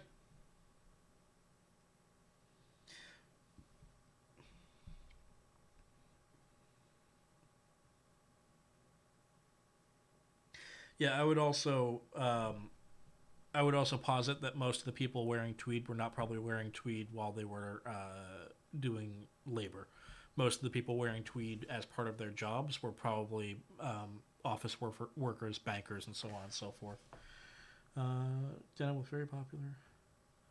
Yeah, exactly. Denim is just kind of it hits all the right points for people who are out exposed to the elements, but also it's like it hits all the right points for pretty much everything. It's comfortable to walk around in. It will keep you kind of warm, but it doesn't just overheat like crazy in the sun. It practically cleans itself. It wicks off all of your sweat fairly well over time. It does protect your legs from quite a few different things that you would commonly have problems with when you're, whether that's just riding a horse and the abrasion and whatnot, or keeping things off of you if you happen to get bit or get some bugs or some shit on you. So good stuff. Good stuff. I think this guy's hair should be salt and pepper. So I am going to start that by just applying the black wash, or not the black wash, the dark gray wash that I did before. Might do 2 coats of that, or I might call it good with that one. We'll find out once it dries. Stop painting out of frame. If I want to have this zoomed in, I've got to actually have it in the frame to where you people can see it.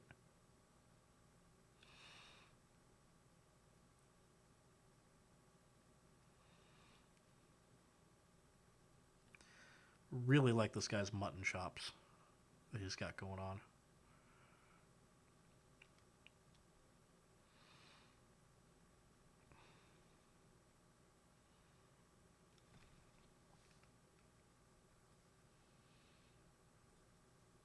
That's a little bit better. Oh, the shirt. Oh, the shirt. I don't know what I want to do.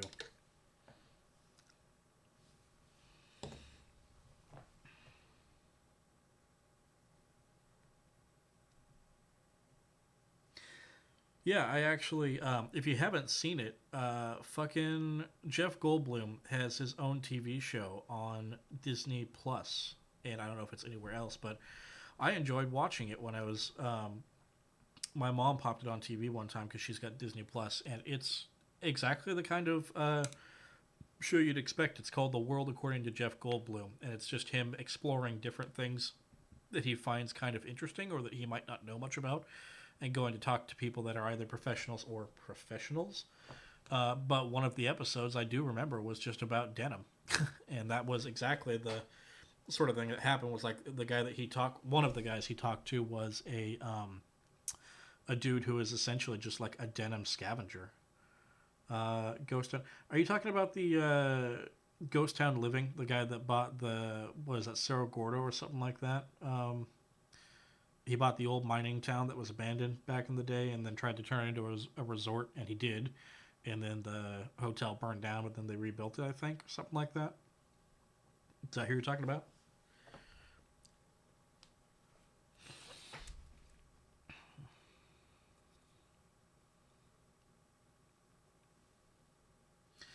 Yeah, my dad turned me on to him. I haven't really watched any of his stuff. My dad was really fascinated by him when he started getting into watching YouTube stuff. Um, my dad actually worked construction for many, many years. And so we never managed to get into contact with him because the only way that we could find to try and contact him was just like um, YouTube comment on his videos or send him an email. And so we never actually heard back from him, but we tried to volunteer to go out there and help him with construction stuff at one point because that was something that he was doing, was having people volunteer work. If you wanted to, you could go out there and help with the restoration of various different parts of the town. It would have been neat to do. I like High Plains Desert like that. Keep it in the frame. There we go.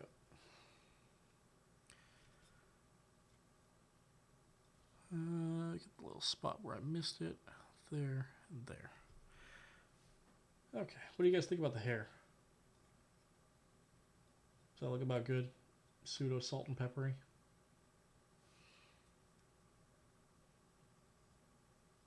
Dark black, gray-ish, but with a little bit of white showing up here and there. What do we got, 25 people? Yeah. It's bad. About the same as last night. The apron, I'm basically going to kind of leave as it is. I mostly just need to do... You know what? Let's just jokingly make him me. I'm going to take and do the same pattern. I'm going to try to do the same pattern plaid shirt that I commonly wear, because I wear jeans all the damn time. So to start that off, it is going to be red. I don't think I want to fuck around with contrast red right now, though I think I'm going to do the classic build-up this time around. So start with whole red.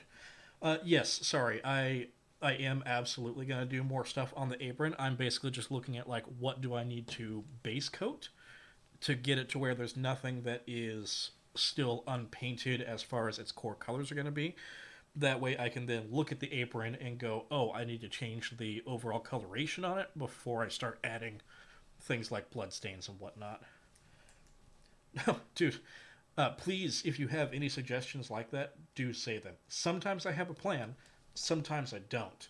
A lot of the times I'm just kind of chewing on ideas like that in the back of my head, so you might come up with something that is absolutely wonderful that I hadn't thought of, but that's just one of the few times that I was kind of like, yeah, I've already got a plan made up, just haven't gotten there yet.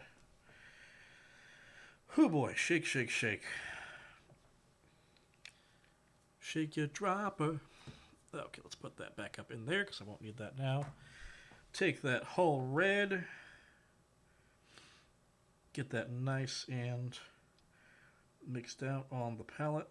Teeny bit of water because it's not going to come through the palette very fast.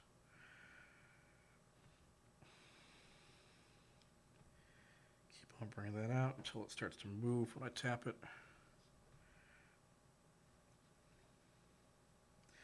This is kind of the simple process of mixing in a little bit of water on my palette right now into my paint is kind of difficult because I've left this left this palette paper on here for a couple of days now, and so the palette paper itself is getting to the point where if I try to mix it, it will like rip up the paper and gum it up, and it's really weird.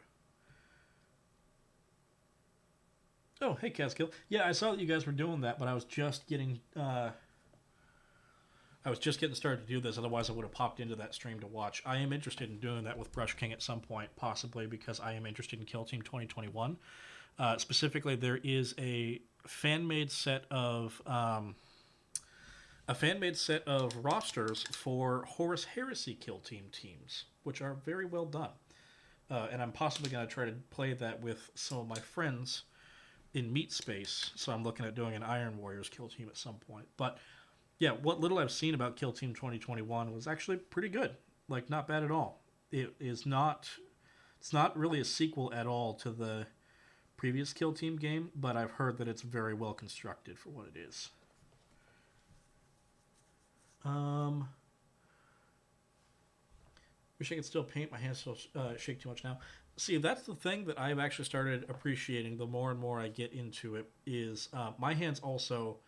I'm sure that mine don't shake as much as yours, but I do have very shaky hands, and I've kind of just learned how to deal with it. But there's a handful of different, as I've gotten further into it, more techniques that I've started learning, and methods I've started going to kind of adapt to make it to where my painting becomes not mindless but brainless. I've been trying as best I can to find ways to make it so that when I'm painting, I don't have to be like hyper concentrating and hyper perfection at all times.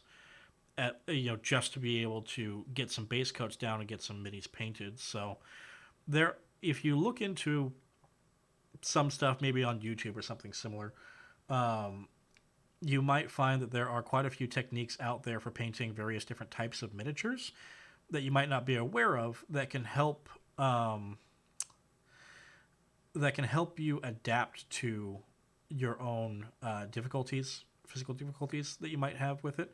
Whether that's like a lot of people recently, there's kind of been a renaissance of people working with um, oil paints for one within miniatures, which I know sounds the initial reaction is just like oil. Oh God, fine art sort of stuff. My God, oil paints.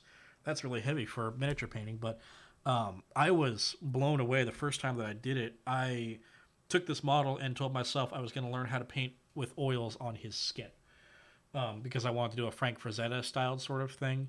And painting with oils, once you kind of get the hang of it, is ludicrously easy and very slapdash because you put blobs of the paint on and then you take another brush and you kind of just like smash it. You smash it around and it just naturally blends itself.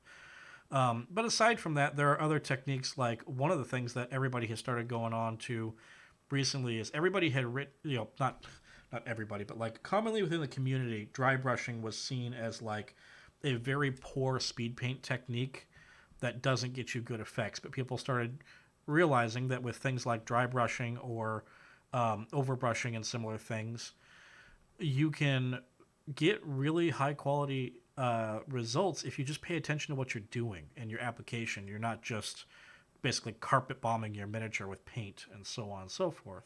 So it if you really want to paint miniatures and you miss doing it, you might consider looking at just watch some videos on YouTube from various different people. If you watch some Vince Venturola videos, if you watch some videos from one guy that does a lot of those kinds of techniques is oh gosh, what's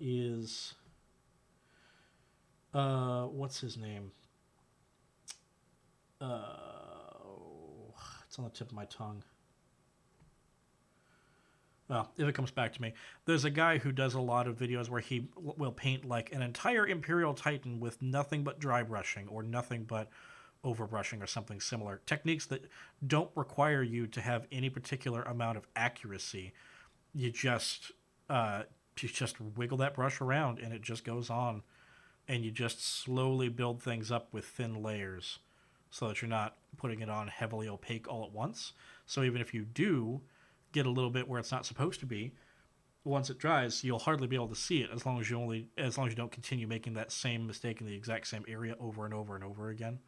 So I would encourage you to look into it if you do want to keep on doing that as a hobby, and or you want to get back to it at some point. But you know your own body better than I do. So what else was there since I said that?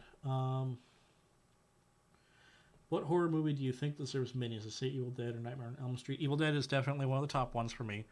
Um, I am a huge Evil Dead fan, and that's something that I've always just kind of been like, man, I really wish that was a more common thing. I feel like I saw something recently that there was an Evil Dead thing. I also wouldn't mind. Um,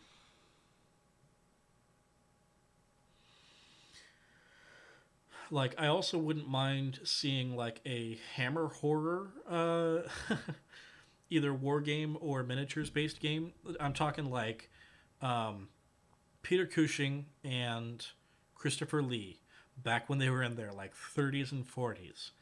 Back when I'm talking things like the Curse of Frankenstein and the Hound of Baskerville and or not the Curse of Frankenstein, the Curse of Dracula, and Dracula's Wives and things like that. All of those classic horror movies, not like the Wolfman and similar things, but well, no, I guess that is still the same sort of thing. But yeah, you'll get what I'm meaning if you just go search for Hammer horror or any of the old uh, Peter Cushing and Christopher Lee movies. If you could do that, but also get like have the miniatures be characters from those movies based on the likenesses of those actors. I would think it would be hilarious if they just made like 15 different versions of Peter Cushing in all of his different hero characters that he was playing. That would be entertaining. With one eye. Still possibly possible. That's just something where it's like if you were doing a dry brushing thing with that, you might need to use something kind of like this, where it's like you have so little space from the. Oh, let me actually move that to where you can see it. One of these kinds of brushes where it's like the bristles are so short.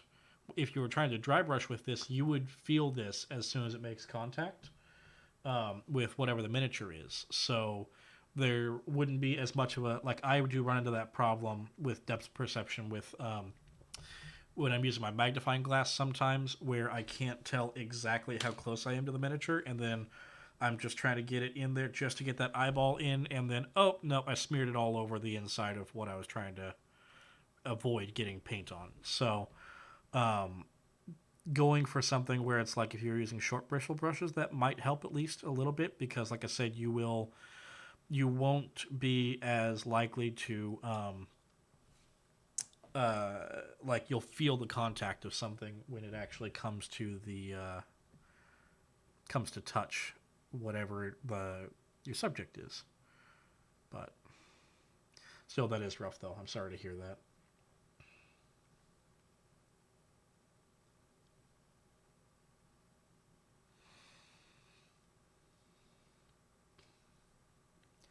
I think all the oil guys go full blind, go try to go full blind Shih Tzu. I think you are correct in most cases, um, with the exception of like there's a lot. There's a I think when we think of the guys, like all the oil guys and all of the professional painters, there's a tendency to think predominantly only about the people who speak, like the people who talk, the people who are on YouTube or that are commonly on podcasts or show up that other people talk about all the time. Um, as opposed to, I feel like there is within the professional world a silent majority of people who we don't ever hear them talking, and when we see their miniatures, they don't sit there describing their process because they're not getting paid to do it like people from YouTube and similar things are. So I think that there's probably a huge number of people doing oils out there that are not necessarily doing the Blanchitsu thing. They're just not on YouTube in the same way that like um, everybody, when you think about professional chef, a lot of people will think Gordon Ramsay because hey, he's had a TV show, um, he's had a TV show, he's got a YouTube channel, he's been all over the place in the public perception. But Gordon Ramsay is one of those kind of guys that like when you hear him talk about it, like in interviews, he'll discuss sometimes the people who were chefs that were massive inspirations for him, and you'll have never heard of them before because they're the people who are true professionals are not spending their time discussing and talking about their jobs. They're spending their time doing their jobs. So I do think that that is something that there's probably quite a lot of oil painters out there that do all kinds of wonderful work that has nothing to do with Blanchitsu. We just only ever hear about the Blanchitsu stuff because that's the buzzword that makes the money. When people want to talk about painting and they want to talk about oil paints, they're almost always doing it, if not for clicks, then just as part of a wider YouTube or similar social media sort of thing. And the thing that gets you engagement, 90% of the time, people want to know about oil paints in context of Blanchitsu and Grimdark sort of stuff. So I do hear you on that, and I don't think you're necessarily wrong as far as like the vast majority of things that you see people talking about oil paints is with respect to that. But there's plenty out there, I think, if you go looking for it. It's just not stuff that we see all the time.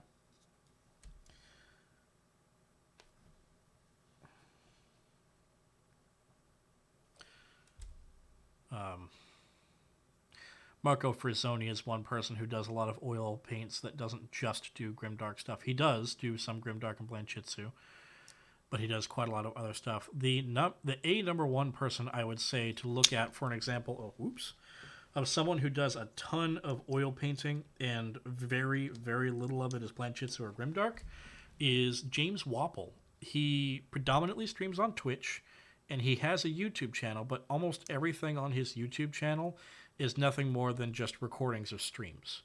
VODs, essentially. So I don't watch him all that much just because when I'm consuming... Whoop, shit. That's fine. When I'm consuming miniature painting YouTube and similar things, I'm often not doing it because I want background noise. I want to find the information and then move on.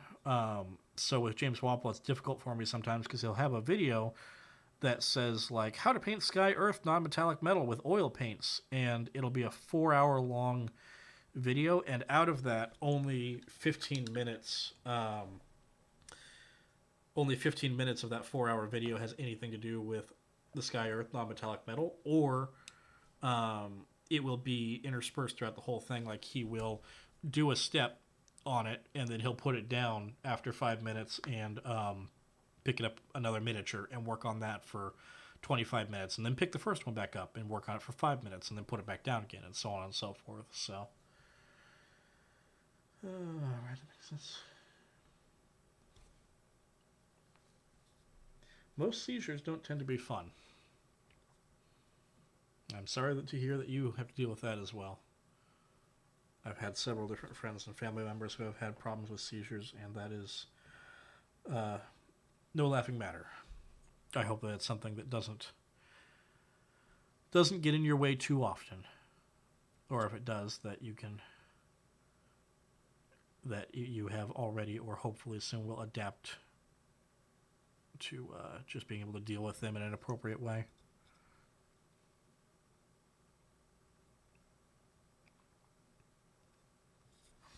It's shitty to kind of have that sentiment and just be like, well, I hope you got used to it by now, but I know that there are some things out there where it's just like sometimes nobody has a clue why things like that happen, or even if they do, there's really nothing, there's no magic bullet that you can use to just snap your fingers and suddenly it's a thing of the past. So, okay, he's got a couple of little spots on his back under his shirt, so I'm going to, and also on the front. So I'm going to make those look flesh-ish at first, but then predominantly just blast them with Carberg Crimson, and eventually later on I will gorify the shit out of them. A little more than that.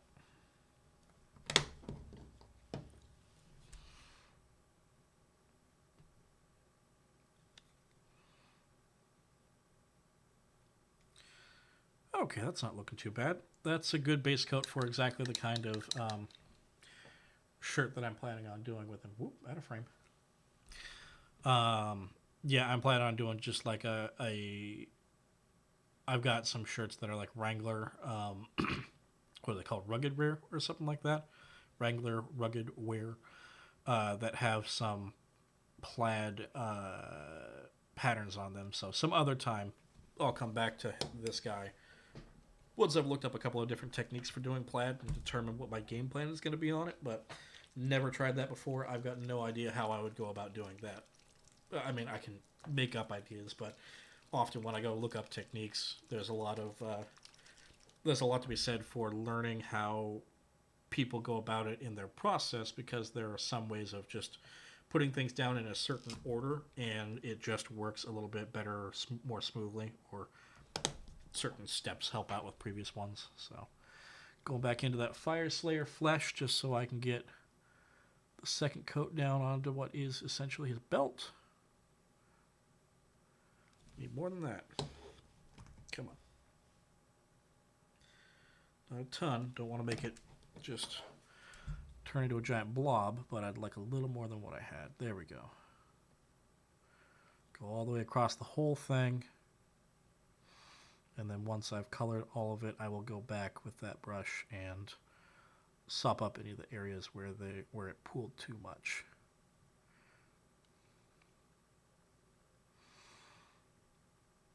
Now let's make sure to hit the tops, because it's real easy to miss adding any color in there. So now I'm just going to wipe off my brush, not putting it in the water, just wiping it off so it still contains a little bit of contrast paint. And then just tap it on there to pull off all the excess so it doesn't pool too heavily.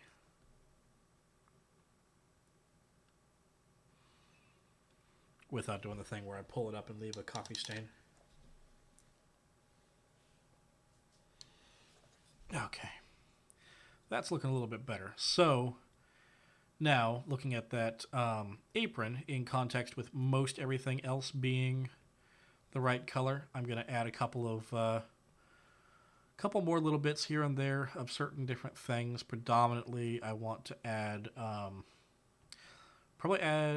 do a,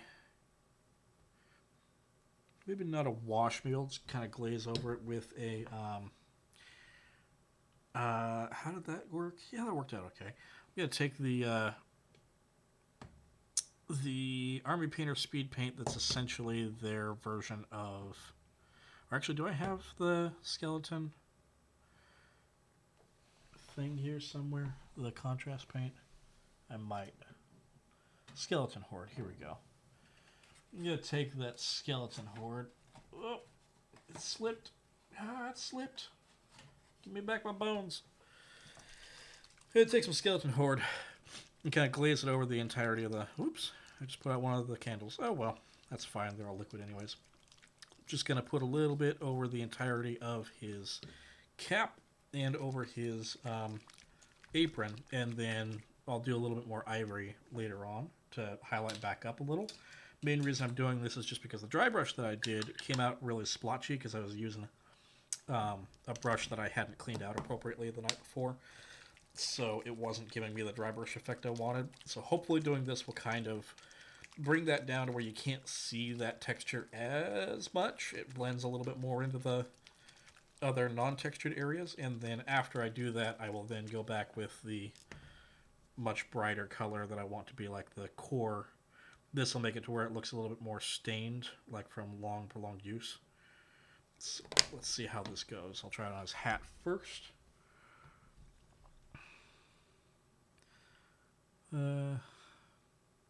Bit much. Let me wick some off, carry it around everywhere. There we go, that's better.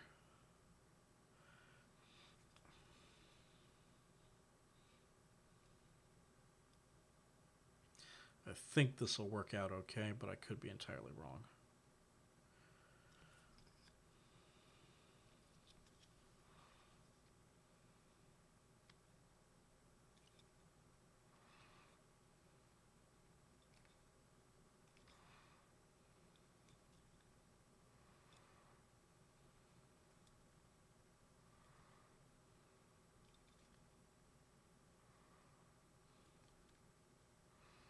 Keep trying to drag all these pools around so that it doesn't actually pool anywhere. It kind of gets evenly dispersed all over the entirety of it.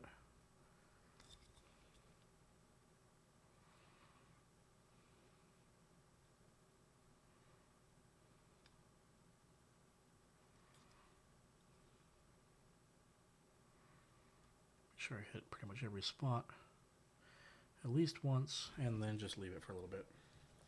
That might be a little bit more than I actually wanted.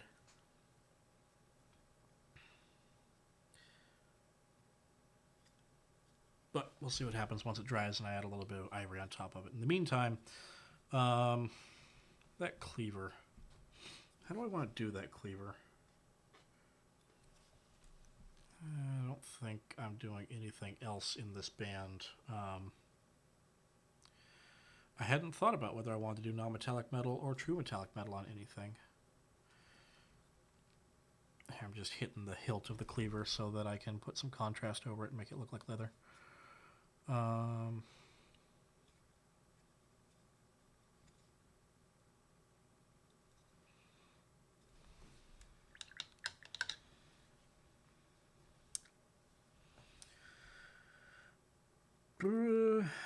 think I'll just leave the cleaver the color it is for the time being.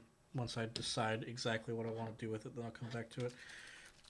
His foot's probably dry now, though, with the ivory that I put on it previously, so I'm going to go back to doing the flesh colors that I had talked about before, so that his foot is the same flesh technique as the rest of his hands and his face and everything. So that's going to be a big old wash of Reichland flesh shade first. I'll follow that up with that Athonian camo shade later on.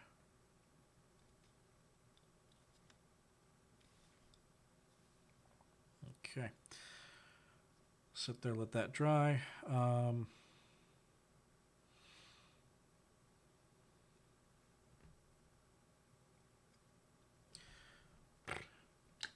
Honestly, now that I look at it, that apron might be okay to leave that as essentially the base color and then just add splotches and things all over it for gore effects and whatnot. I can't really complain about that. That looks like a core apron color, just maybe not quite as dingy as I might like. So that's why I keep on looking. Yeah, I don't do wet blending at all. I've tried it a couple of different times and I just can't get it to work. That's part of the reason why I do the particular techniques that I do, where instead of fucking around with wet blending and long sessions of glazing to try to slowly build color up, I just use a lot of transparent paints and a lot of texture.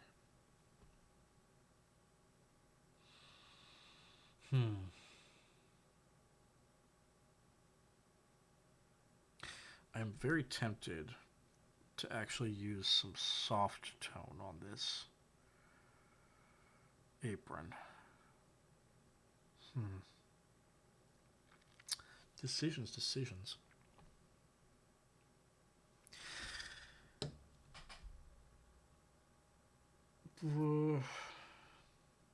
Yeah, let's see what happens if I do it that way.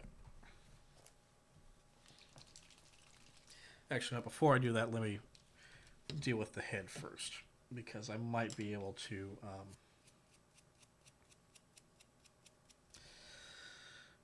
make that work with that exact method. Let me just get some paint on here. Wick it off. Let's see what happens when I try to dry brush that again. If it's still too much on the brush or not. That ain't awful. Just got to be careful not to get it anywhere else, like on his hair or whatnot.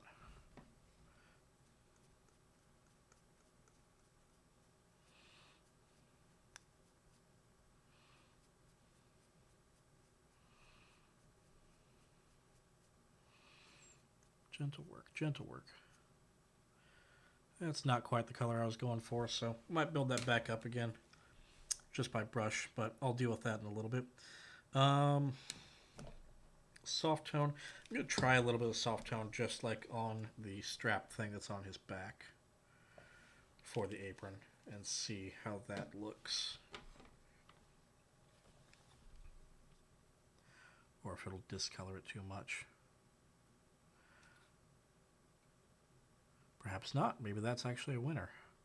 Doesn't seem to really do much when I just do a small amount on that, but if I load my brush up and go over the whole thing, that might be okay.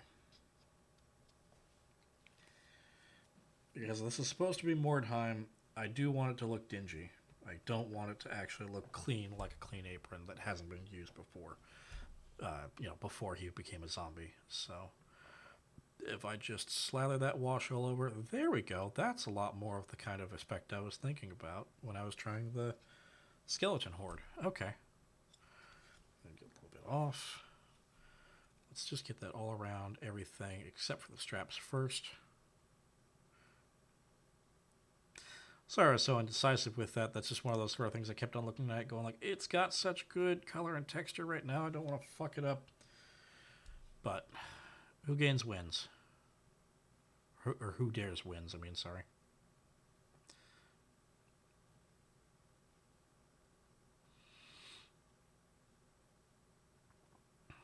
Okay.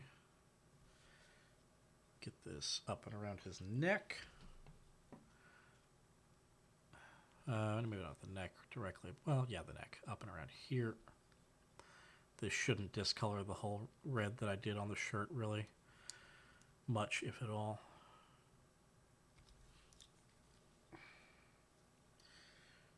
Now I've got to get the areas down on the bottom, especially in the folds here.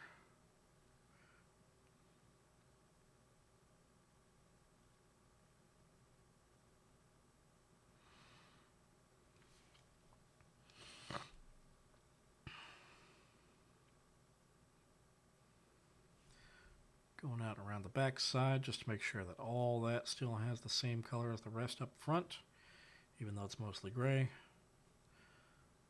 Or same color alteration. Oh, it's got a little patch there. Forgot about that. I'll put some other kind of color on that to make it look like he patched it with some leather or something like that.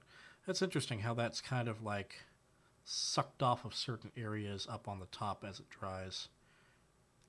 Might need to hit it with a couple of coats just to make sure it actually adheres correctly.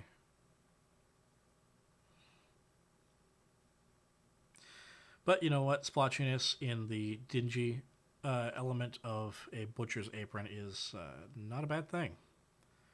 Honestly, it's supposed to look like it's stained. So, I think that'll work out fine. Just a little bit more around the neck part. And then I'll just texture it with some ivory, and that should be okay.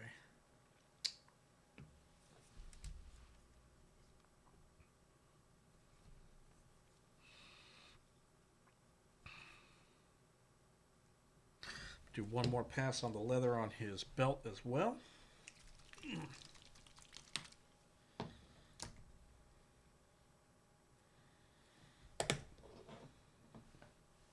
Nope, got any more than that. I don't know why I'm using my Raphael either, but oh well, that's what we got now. Okay, let's go opposite direction.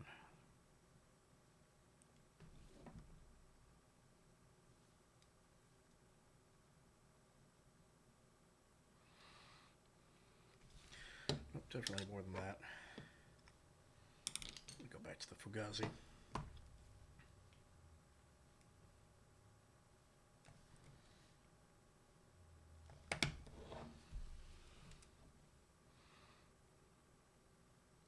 There we go. That's more what I was looking for. That should be pretty much perfect. Nice orangey brown leather color.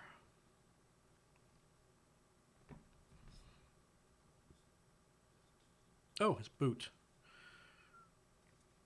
Yeah,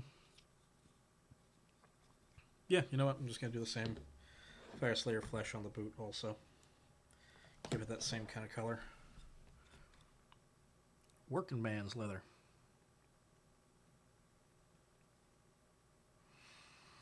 This has got some large spaces, but also quite a few little places where it will pooling will be kind of good in this because it's a lot of straight seams essentially. Hard to describe. So I'll load that brush up and really go at it with his boot.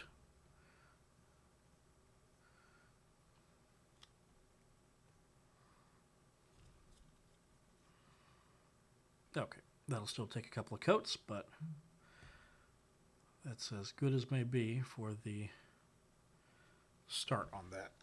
So now let that sit while that's going. Let me get a little Inksomnia camo shade into the other thing.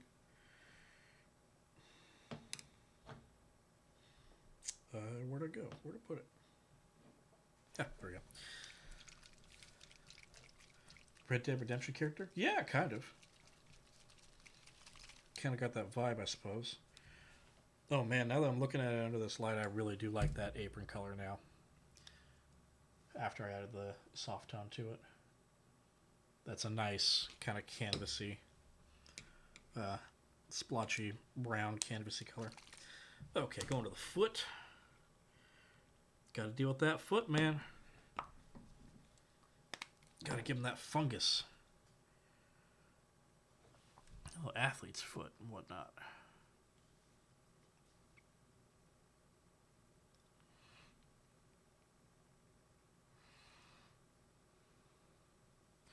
It's good there. And then I'm just going to put a little bit of that into all these holes where I put the Rackham Flesh shade earlier.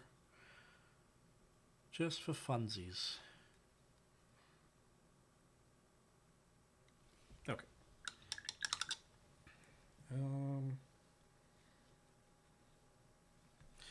Oh, I skipped over the string thing that he's got going around his back. Oh, I just noticed I didn't get the apron on the inside from his rear. So let me do that.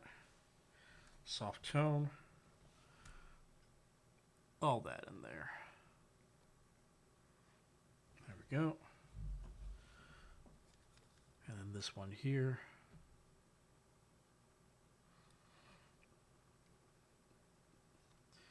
And then that strap that he's got going around his back, because that is the same material as the apron. And boy howdy, I'm sure that got dirty and bloody over the years also.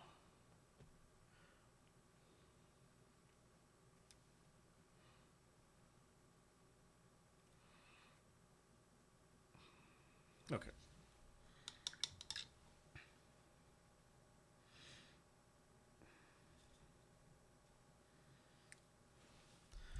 Yeah, that ain't looking too bad at all. Kind of like the way that this guy's coming out, even without all the extra secondary layers of everything that I need to put on it. Speaking of, I think I'm going to do that right now. Make sure I get that done before I choose to log off for the evening, whenever that is. Get a little more tight and buff.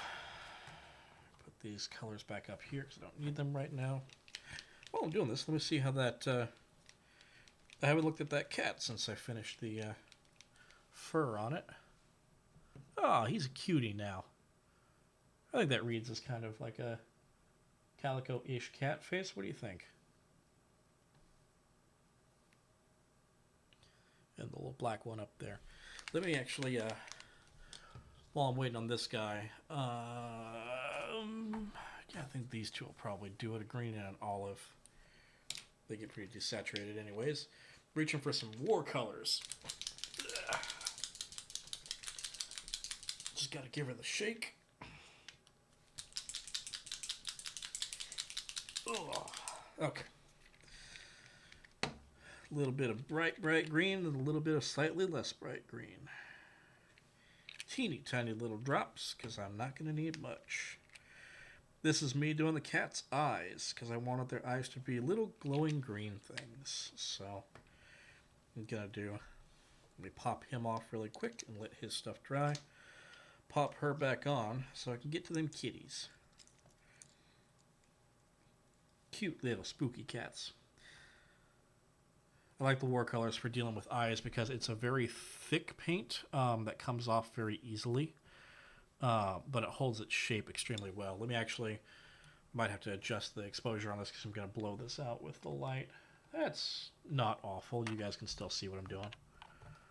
So I'm just moving into where I can see through my magnifying glass because it helps with fine detail stuff. Is that still visible to you? Yeah. So all I'm doing is getting a little bit of that slightly darker green, putting on the cat's eye there. Make sure to actually get kind of the whole thing. Same thing down here. Usually takes a couple of coats because the watercolor doesn't desaturate very heavily. Well, it kind of desaturates, but it goes super matte, so it loses some of its punchiness once it dries. It goes on looking neon, but it dries looking a little bit less so. Get that all the way back in there. I do the same thing with the one on her back. Cute little black kitten. Nice and gentle. Whoop, that wasn't where it needed to go. Easy fix though. Watercolors takes a little bit to dry. There you go, gone. Now I just gotta wick out all the water from the inside of it. Sorry, off the out of frame. Let me move that forward a little bit so it's actually in frame the whole time. Okay, take two. Let me go for the other eyeball. Let me also do that where it gets a little bit sharper.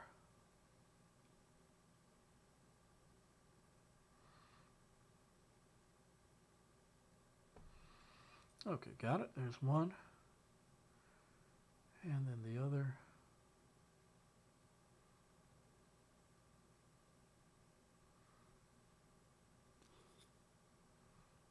Yeah, there's two.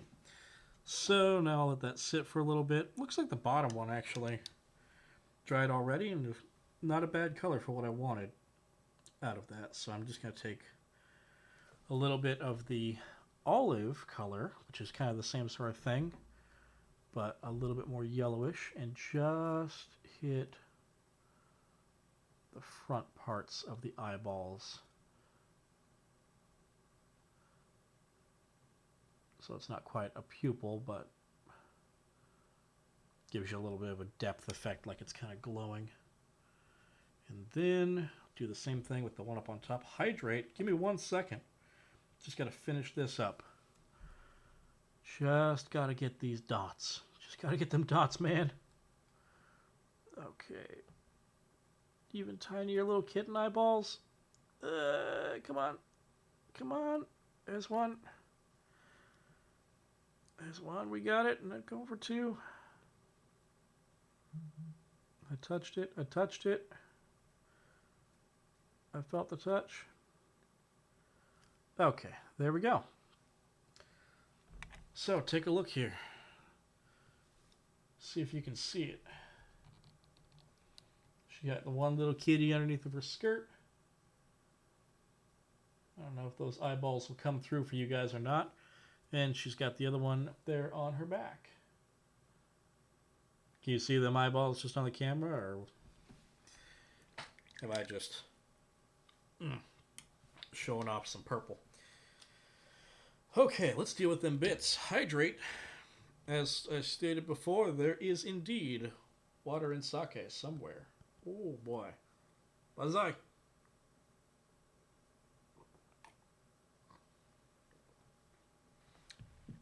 You know, I've never actually played...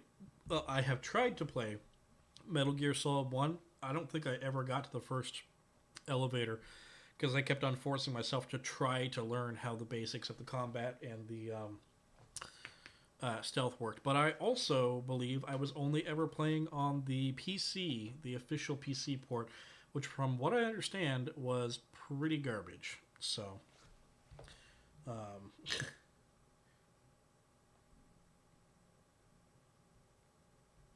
Sorry, just checking work stuff really quick. Okay. Granny's good for the time being, so now let me switch back over. Give the Titan buff another shake. And I'll get to working on his pants really quick. Oh, right. Just to actually be fair. There we go. Boom. Hydro flask. Time for hydroation.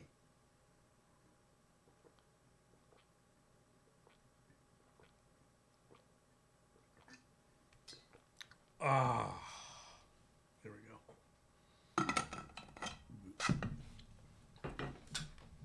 Okay.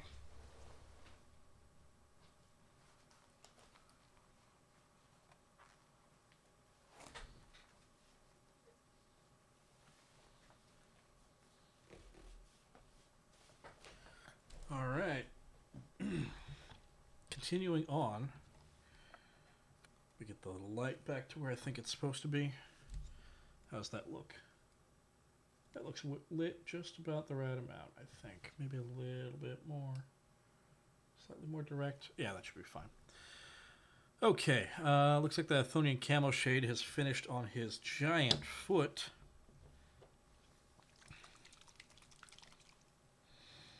So now I'm going to keep on going with the same paint, same skin tone scheme as I've been doing. We're going with a little bit of Magos purple into the parts where the blood would pool. So that's going to be the ankle part, the heel, I think, and most all of the underside of the foot down to the toes. So in reality, most of the foot. But it's all just there to kind of give a little bit of color variation. Yeah, exactly. I don't even mind a lot of the times if the UI isn't a PC UI, but if it at least functions perfectly insofar as the actual like gameplay controls and whatnot are. Well, now that I say that, I guess that is not the case with. That can't really be the case with a lot of RPGs and things like that. It's more difficult. But in my mind, I was just thinking about the fucking something like Metal Gear Solid, where it's just like, well, you're only going to be playing that with a controller anyways, so at least as long as it controls correctly, then it's probably fine. That's a bit heavy in the Magos purple, but you know what? That's still fine. It's the feet. The feet are gravity, you know? The blood will make its way down there eventually. Move into the frame. Eye break. Yeah, no worries, man. That's kind of the point. Like I said before, this is supposed to be a nightcap stream. I want this to be something for people to unwind at the end of the day and not have anything for anybody to get wound back up about, and not have too much action going on that still engages your brain. I want something to kind of just like, I can keep on talking, I can keep on chatting with you guys here and there, but I don't want to be something that like brings your energy level up. I only want to bring it down. So that's why I will always keep my coffee right next to me, but I'll also keep a little bit of something else, either alcohol or tea or something else that's kind of calming to me. We're doing uppers and downers, baby. Hell yeah. Eye break. Stretch. Oh, hey, there's all this shit. Hang on, I'll stretch, and I'll also kind of give you the little, whew. Oh, fuck. Oh, oh, oh, that was my neck. Then let's go. Ah, fuck. Yeah, the BPL podcasts are definitely something that I think are easy to fall asleep to just because of Tex's voice. I know that it's kind of awful in so far as the fact that, like, I wish he didn't have it, because if he didn't have it, because of the fact that it's due to the problems that he's talked about before. I wish he didn't have problems, but at the same time, I have to admit that his voice is just something that it's an element that just really is icing on the cake. Yeah, exactly. Yeah, it's Barrett's esophagus. It's something that I don't know exactly the details on that particularly, but like stomach acid, I have severe problems with stomach acid, and just I'm very, very acidic. My stomach burns all the time if I don't take stomach acid medication like omeprazole, which I'm trying to stop doing because I know it's not long term. But the stomach acid itself getting up and into your throat can cause mutations on the cellular level to your throat, and that can actually, apparently, you can also the mutations can go through your throat, and like the wall of your throat is right next to your lungs. So there is apparently some tie and correlation between acid reflux issues and cellular mutation and other severe issues that can be caused in your lungs as well as your esophagus just by virtue of having too much stomach acid coming up through your up into your throat. Yeah, that's part of the reason why I think that he's said before that that's part of the reason why he's on the diet that he's on.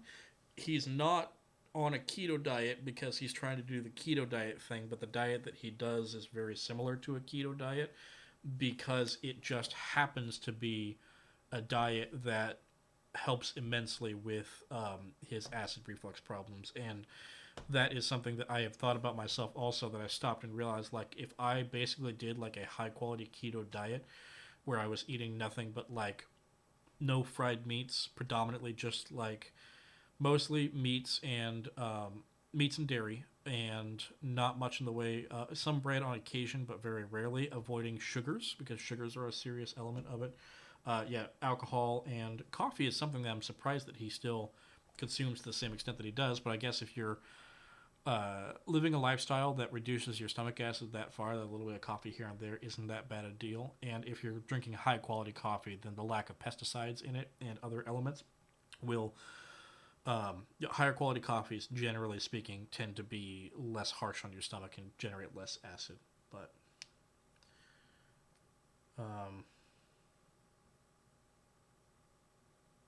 oh yeah, the eye break. I don't what am I supposed to do for the eye break when I'm not staring at a computer screen? Am I just supposed to?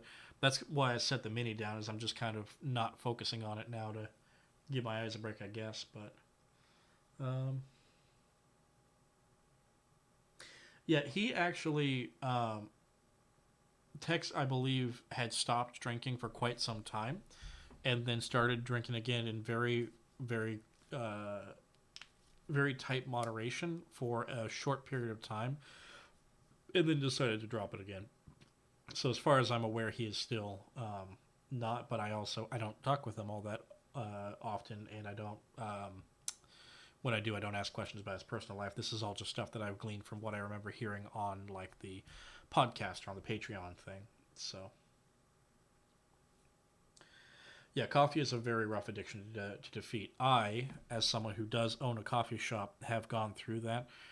I have noticed there's been times in my life where I couldn't stop myself. I've been getting better at it, especially with my partner has been helping me a lot. But I started developing this issue, like a sort of a, a high efficiency guilt complex, where I felt like I started having times where it's like I couldn't sleep. Like I would keep myself awake if I felt like I hadn't accomplished enough during the day in every front of my life.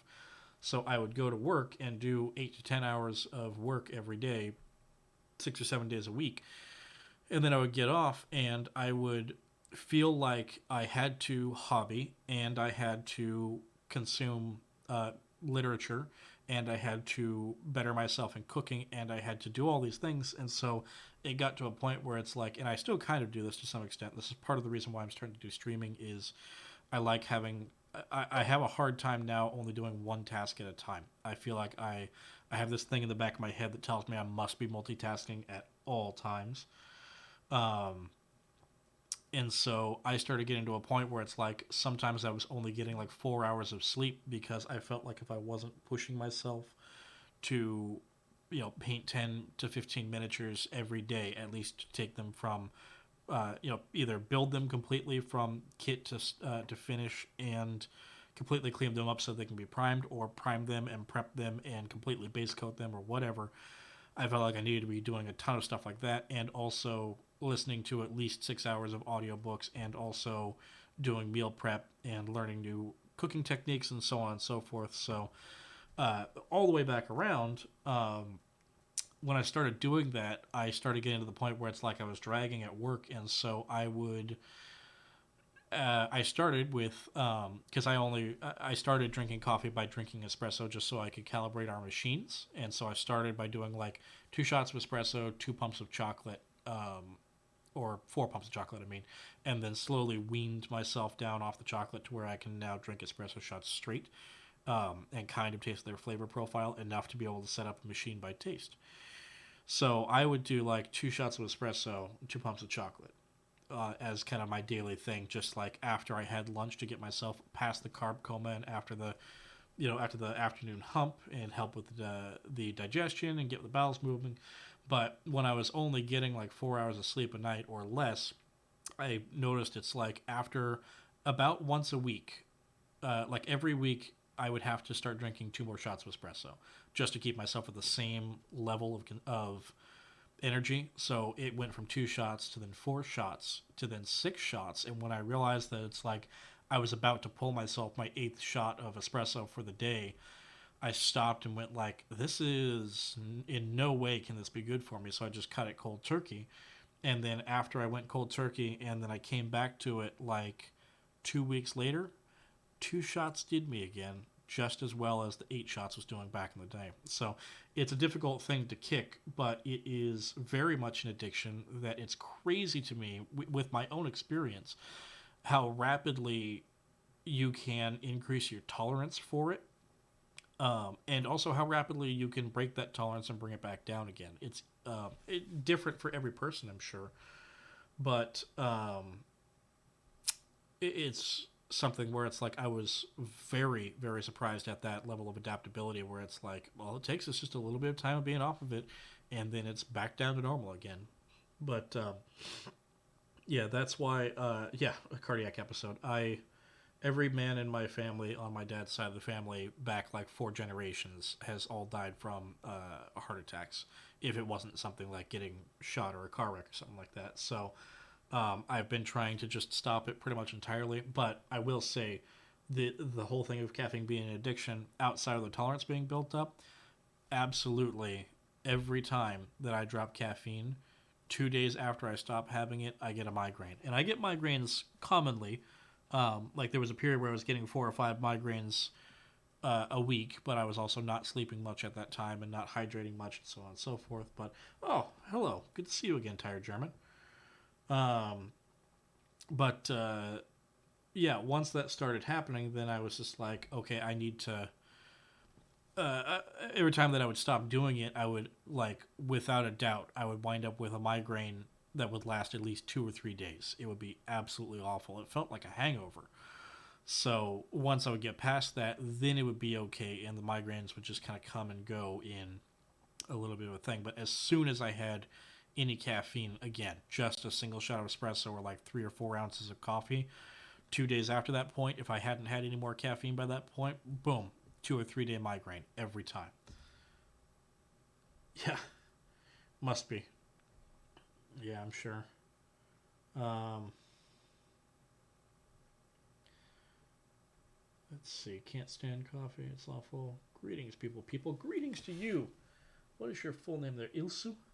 Ilsu? Carbonated lemonade. Yeah, so I actually, my partner actually found that up recently. I gave up soda, but I really like tonic water. And so I occasionally will go get Fever Tree tonic water and just keep a couple of bottles in my fridge.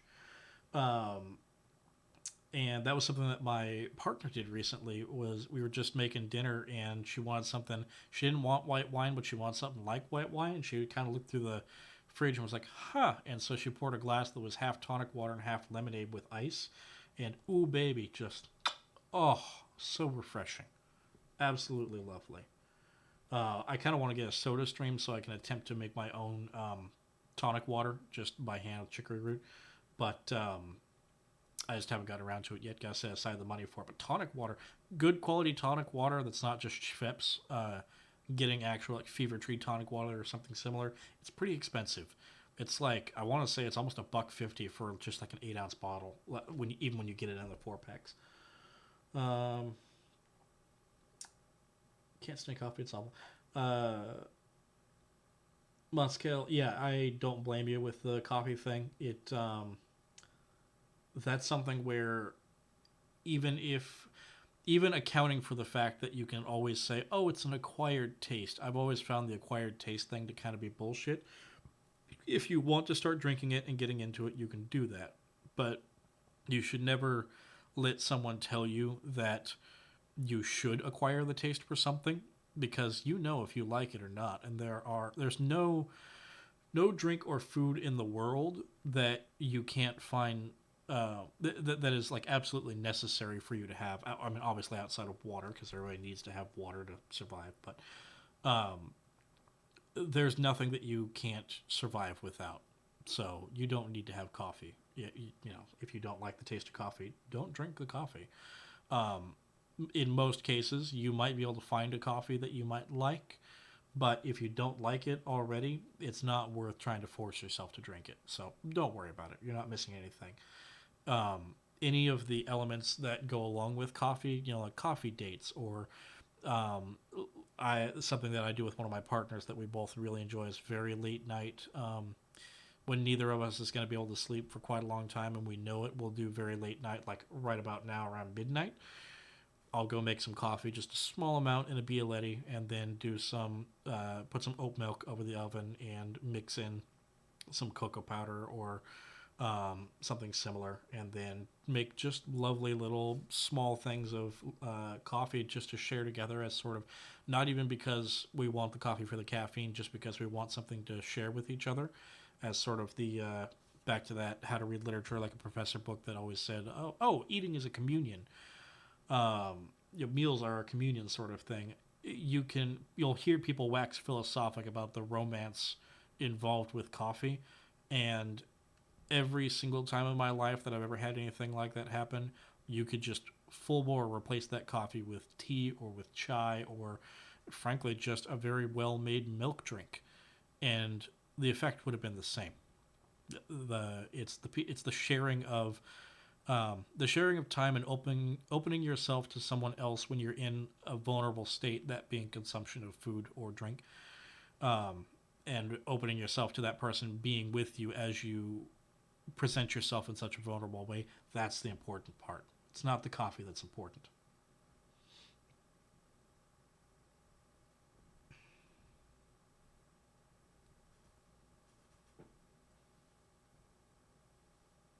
Yeah, you can get club soda and something, or seltzer water.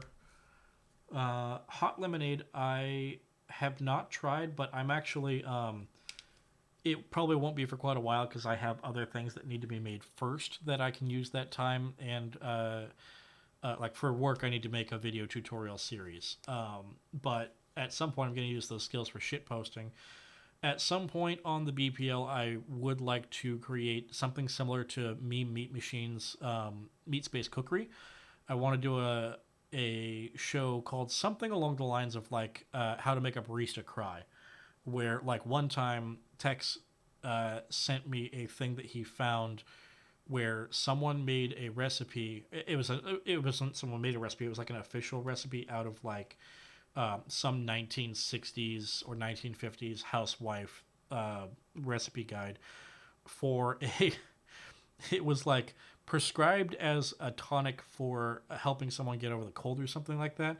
It was hot Dr. Pepper with lemon and I believe something else like cayenne pepper or something like that mixed together into it. And I didn't do a very good job of making the video, and so it wasn't anything that I was going to try to work into an actual video for the BPL. But I did send him a video of me doing it because they also said for on the thing, I think it mentioned like for an extra little bit of wonderful texture, add a little bit of milk to it. It's like I want you to stop and picture that Dr. Pepper, which you Ilsu are already saying is nasty. You take the Dr. Pepper, you steam the Dr. Pepper until it's piping hot, and then you squeeze an entire lemon into it, and then you put milk in to your carbonated, steaming hot cup of Dr. Pepper with lemon. And then you just go with it from there.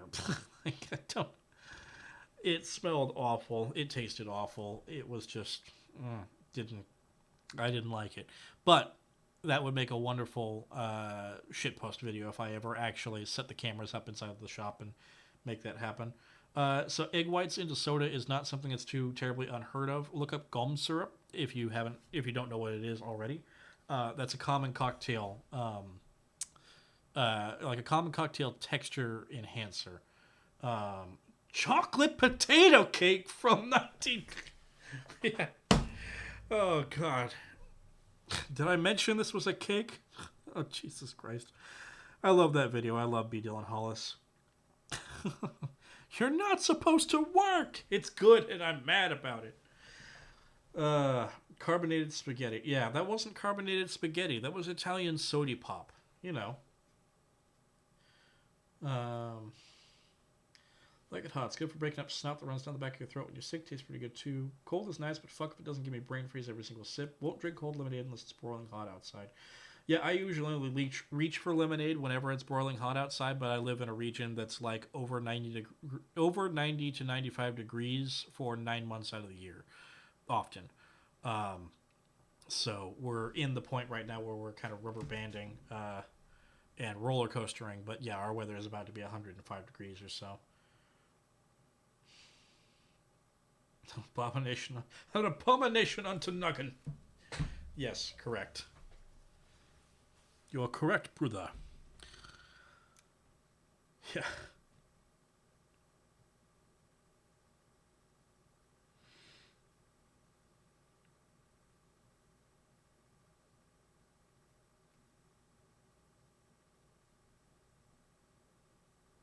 Yeah, Italian soda and ice cream is phenomenal. I do affogatos on occasion with a little bit of ice cream and espresso, but occasionally I'll do it with the Italian soda thing. It's pretty phenomenal. Um,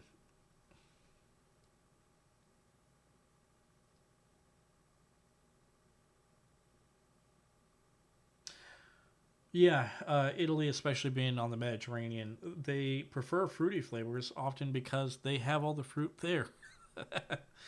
So it's a lot easier when you live in a place where you have regular and easy access to locally grown, high quality fruits and other infusible elements to make stuff that is very high quality like that. That's part of the reason. Like, I mean, when you actually just stop and think about it, like limoncello is the national drink of Italy, and all that is for the most part is just you take vodka and you throw in some sort of citrus.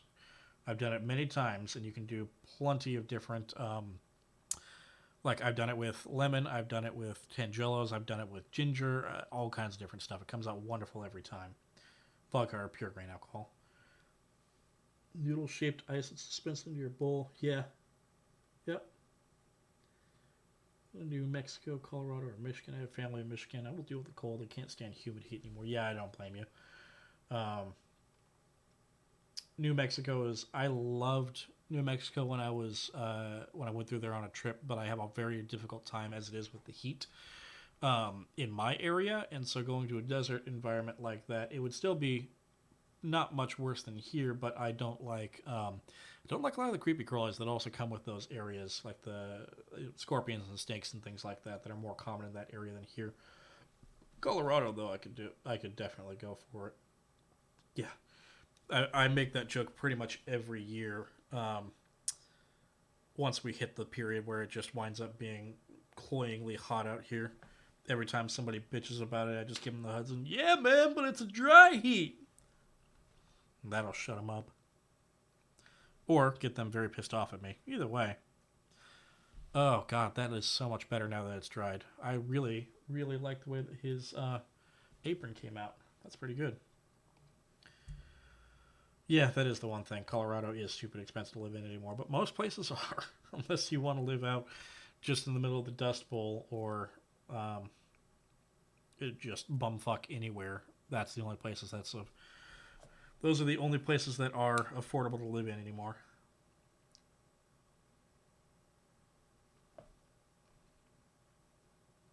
Part of the thing with Colorado too, from what I've heard, is that you've got a lot of people from California.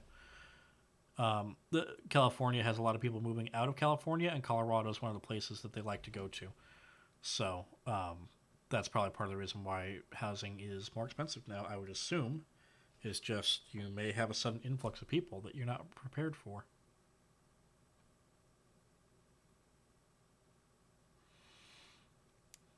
Just getting a little bit of ivory on these belt loops here because I want them to be the same denim color as his pants.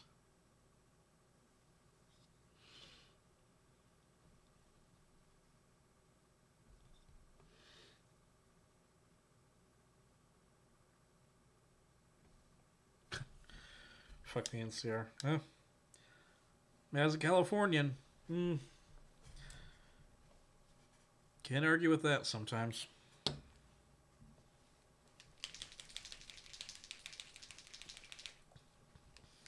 You know, my hometown was actually in Fallout 2. The most accurate representation of it I've seen in a video game form in a metaphorical sense, not a literal sense.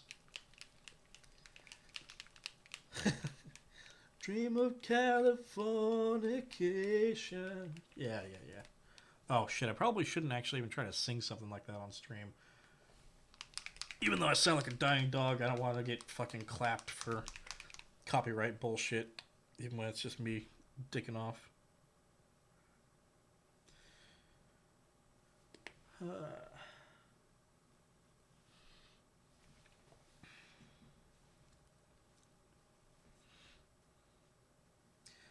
Californians as actual NCR citizens, no comment.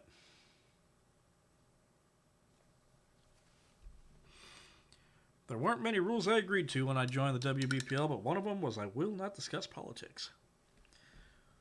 I will state the Californians are, many of them are moving out of California and probably winding up in Colorado, but that's about the extent of it.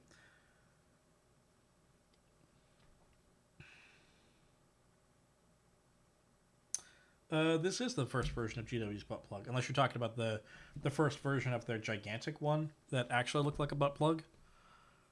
This was the first paint handle that they released, at least as far as like the modern line of paint handles goes. These ones are fine. I actually like them. I have two of them because my local gaming store owner gave them to me. Oh, nice guy.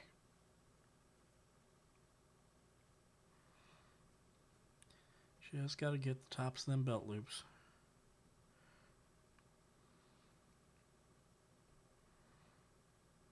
And most of my friends that... yeah, I feel like Californians are probably the... as a Californian, I feel like most of the people I see around me tend to be when they go on trips and I see them and I can tell they're Californians. I'm like, that's like the... I get the vibe that if I acted like a Californian when I went anywhere else, it would be kind of like the ugly American trope, but within America. Not always, though. Certainly a case-by-case basis sort of thing.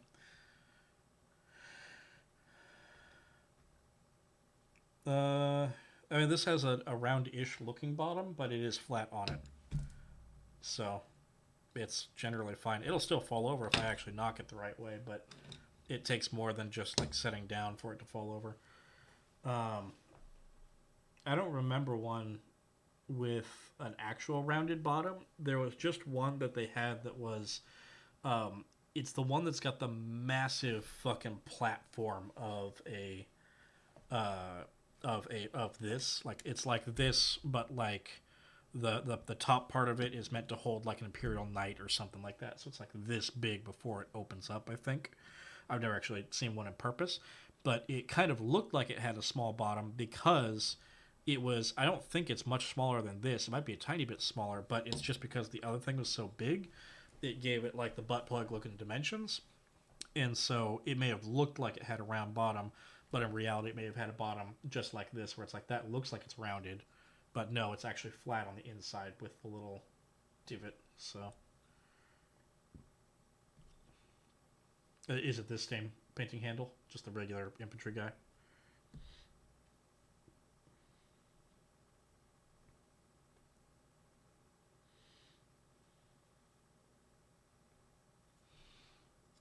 Eh. Keyword being jackass. You get jackasses from every state. But most states don't have a readily identifiable satirical version of them in pop culture. Actually, I guess most of them do in reality. Yeah, did you just go look it up? Hey, thank you for following, little witchy things. Wait a minute. Wait a minute. Little witchy things. Okay, bad idea. Gotta get my hair inside the. Gotta get my hair inside the thing. Oh well. Okay, that's what I was doing, was the denim. So, that's there. Hello there.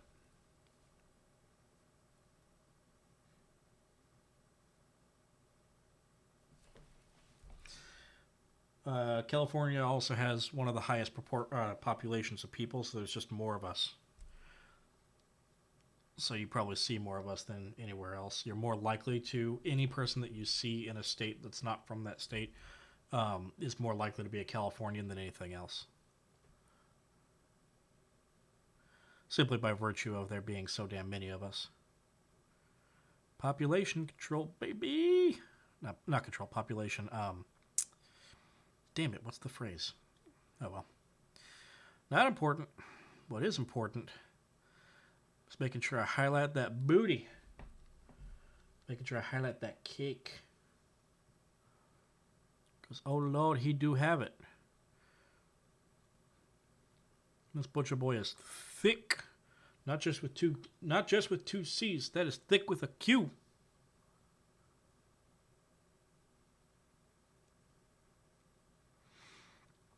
So now all I'm doing with this right now is the same sort of thing that I did with the same sort of deal that I did last night with the dress on the make his ass glossy. Oh God, no. I could make him shit pant though. I could just make some nasty little brown splotches on the ass because he does his ass crack is molded. I don't know if you can see that, but like there's a very clear definition of ass crack there. Like it's sucked up into them cheeks. So um, I could totally add some brown splotches, but I that's kind of gross. I don't know if I want to do that. Anyways, what I'm doing right now is the same thing that I did last night with the Crazy Cat Lady's dress, where once I put the color down, I'm just going and adding like very kind of like tapped on, stitched in texture. Little tiny lines, little tiny dots, and things like that on all the areas where I want it to be highlighted. So after I do that, then I'm going to go back and hit this all again with another glaze of the same color or something similar. That way it will wind up looking like a very textured version of that base color. I think in this case I'm not going to use the same base color. I'm probably going to use a lighter color so it doesn't just... because that base color is very, very opaque. Much more unstable. Did you remember to disable all of your mods? Because updates fuck your mods up. In MechWarrior 5.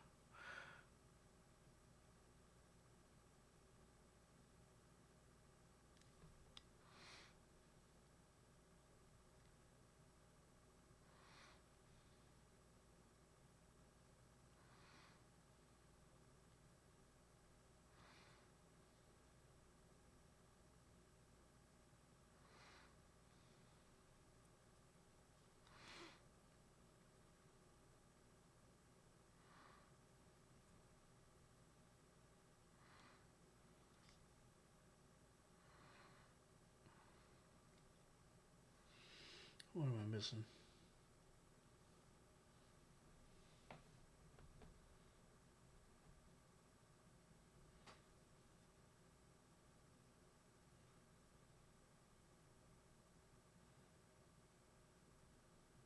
Oh. That's unfortunate. Yeah, if it has made it more unstable, then I'm sorry. No, I think we're talking about MechWarrior 5 because the new MechWarrior 5 DLC Call to Arms just dropped, and every time that DLC drops or major updates come out, then it always winds up killing everybody's mods. They just don't work at all with it.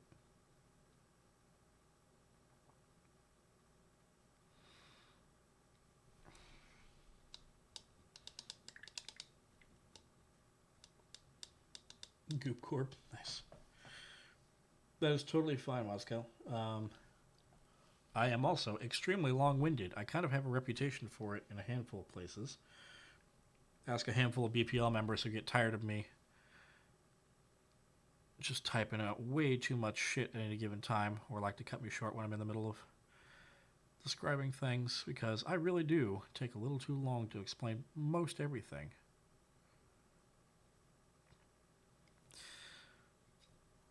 In another Discord server I've been in before, I was given the title The Architect because I wouldn't stop building fucking walls of text. Gotta get all them little edges there. It's gotta have some scuffed up ankle hem.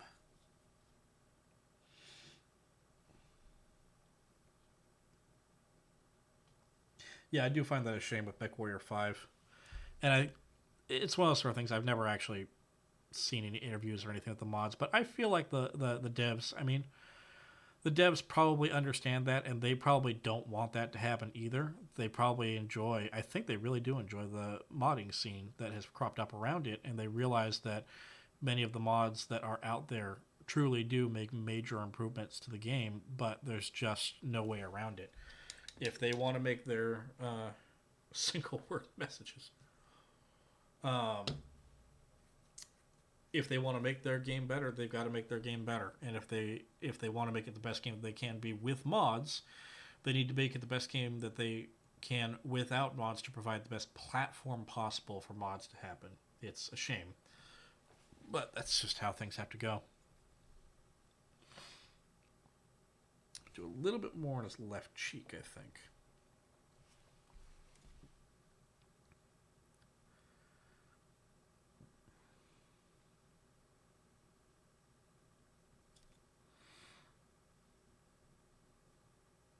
There we go.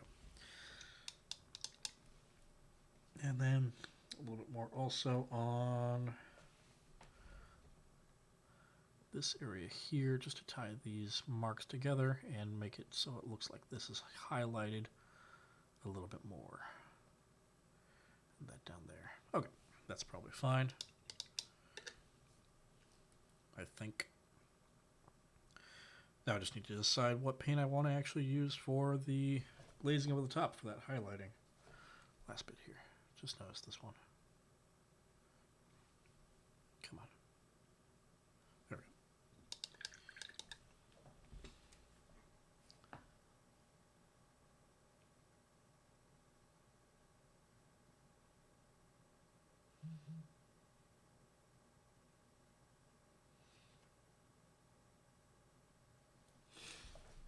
go. Okay.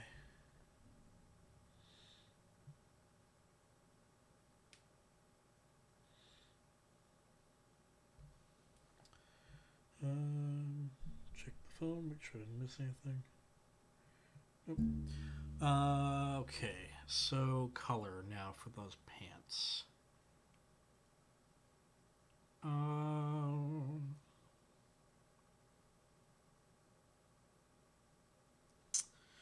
I've got the Griffhound. Try that. What do I have in the realm of the speed paints? Cloudburst Blue, Runic Gray, Hylor Blue and Magic Blue are probably Leviathan and the other one was. Let me check these and see what color these come out with. Beep! Hey, Diggs. Oh, it's getting to be 12:16. I should probably give us another 10 minutes or so, 15 minutes, and I'll drop off. How things going, Diggs?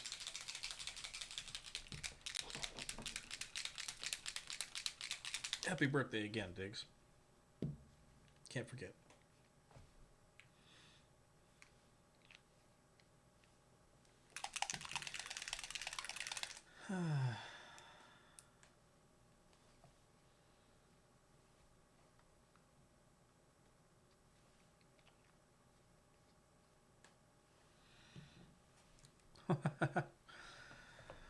Not a bad day, gamer.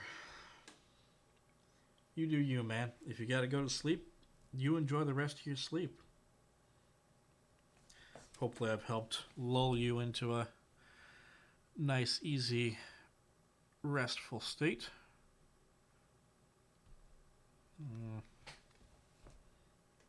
Is this gonna even do anything? Kind of. What does this one do? That's more like the Leviathan Blue, actually. So let me try the other one then.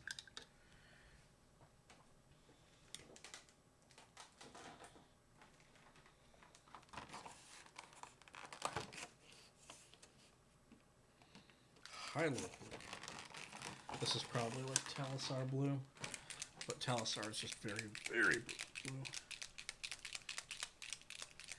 Yeah, well, I don't, hopefully I can keep providing this for you in the future. I don't actually have a clue if or how often I will continue doing this. I'm hoping to make this like a weekly thing, at least once a week, but it all just depends on timing and everything. You know, based on who else in the BPL might want to stream at certain times and whatnot. Quite a few people have been jumping on with WBPL, and I've been kind of happy about that. It's neat to see everybody just as a whole kind of picking up with it. Let's see how this looks. It'll be a little bit saturated, but might look kind of nice. No. Too blue. Too, like, tealish. So back to the... Maybe back to this gray if I just slop it on a little bit heavily. Try that one. Yeah, that ain't bad. That might actually work okay if I just go a little hard in the paint there.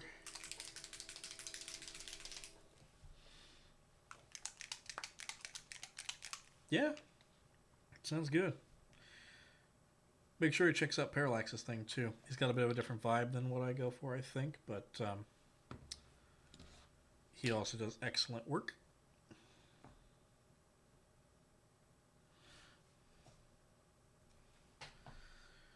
Okay. Praise be to Nuggin. May Nuggin bless my attempts because I am very likely going to just fuck this up. Yeah, here we go. All over the whole thing. Come on. That's not really doing much of anything, honestly. I'll see how it looks once it dries, once I've covered the entire thing. But this may be a case where it's like I might need to go into the Payne's Gray and just kind of make a contrast paint out of Payne's Gray ink. Which I have done before and works perfectly fine. Oh, I heard a fart sound. Hey, Big Red. Thank you for following.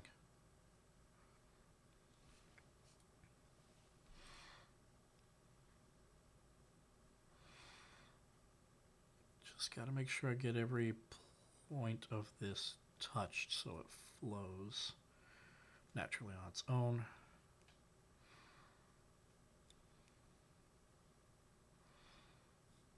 This is an interesting one because it's kind of a Payne's Gray. The Runic Gray and the Space Wolves Gray from Army Painter and Games Workshop. They're both kind of a Payne's Gray, but they're just both so weak.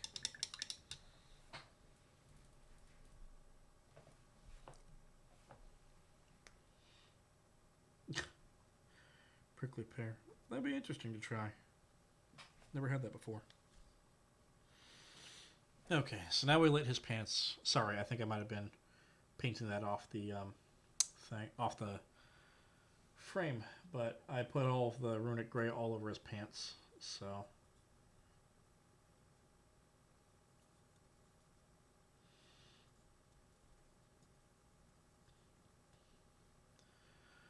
We'll see how that actually looks when it dries, but like I said, I think I'm going to need to go make my own contrast paint sort of thing out of something else. Yeah. Like I said, that's I'm going to make a little overlay, I think, at some point that just has my own personal The Coffee Barons stream rules thing, and that'll be one of the rules will be you can ask me about a game. You can ask me about something from Games Workshop once per stream, and I will only dedicate 5 minutes or less to it. Just because I don't want to go through that again. Ugh. Not that I didn't enjoy talking about it, but well, I don't want people to get the wrong idea about what I'd like to do here and feel like I'm just going to be bitching about things or having discourse. Okay. Get this little bit onto these. Nice light glaze of that Leviathan blue onto the little belt straps, so it looks like it's part of his denim pants.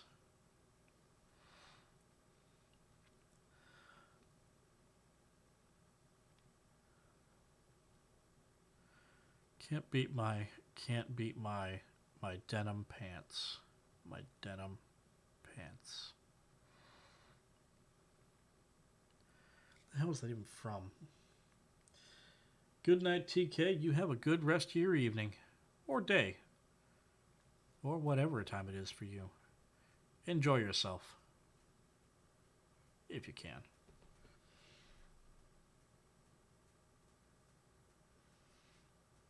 I mean, the D&D mini painting, it's always neat to see others work and get inspiration. Yeah, that's part of what I'm here for. Main reason I want to be here is just to give people something to kind of chill out with in the evening times, but if I can provide some measure of inspiration or just show you some other neat things as far as what I've been doing, then yeah, all for the best. I'm excited to eventually paint this guy's shirt plaid. That'll be interesting and fun. I think I had a little too much texture, honestly. I might need to knock that all down a little bit harder and then do another set of texturing on top of it, just to represent places where it's really been worn down, like ripped at. Got another 5 minutes or so. We'll take a little more nightcap juice.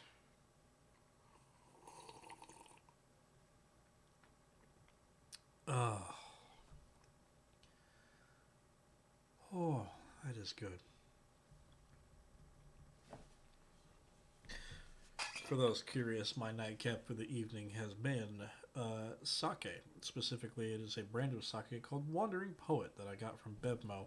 I tried it once at some fancy Japanese restaurant a while back, and it's got a nice little, has a nice element of walnut to it.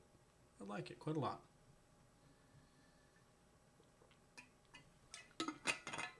Aside from that, I've been hydrating with ice water and occasionally sipping from some coffee that I had made earlier on today. 2 shots of espresso, 3 pumps of vanilla, 1 pump of almond, a little bit of oat milk, and some ice. Good stuff. Oh, I got some water on there. I didn't mean to. Oops.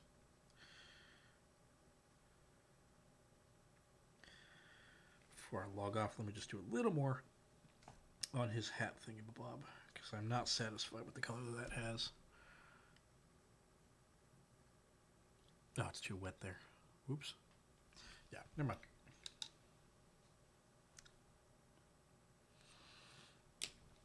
Oh, GURPS, that's heavy reading, my friend. I do some D&D on occasion. Not particularly often. Most of the time when it comes up, it's kind of a novelty thing. I have wanted to do D&D with my Meat Space friends. It's just difficult to get them to get together, and there's a dozen other RPGs I'd love or prefer to play with them. It's just a matter of actually making it happen.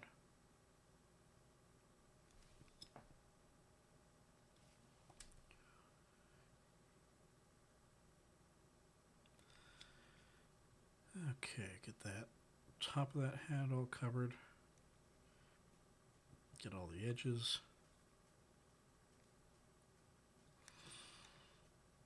Give her a heavy glaze.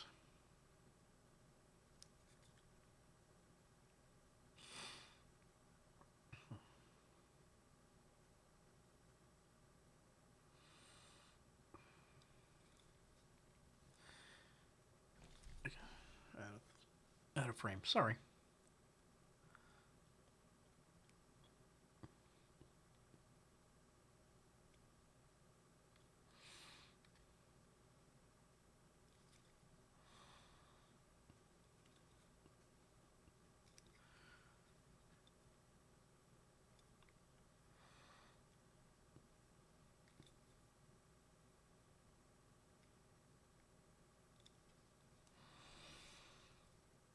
Okay, that's a little bit better.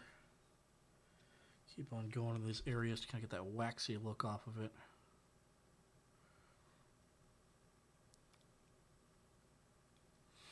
Which honestly might be something I just need to kill with a matte coat of varnish. Which is fine if I have to do that, because I'll probably do it to get the other stuff out. Have yourself a good one, German.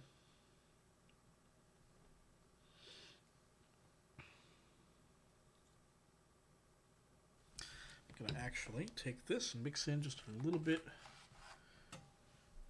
of that Pro Acryl.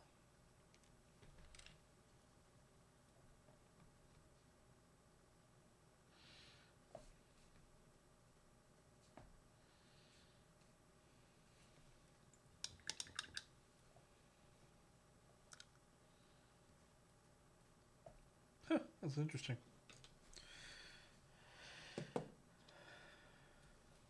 Be a trip home through a Stargate building. Anything games magicals. Oh. Well, I mean, any system that allows you to, or any system that supports an official Discworld supplement is inherently going to have to be able to pull off some wild shit.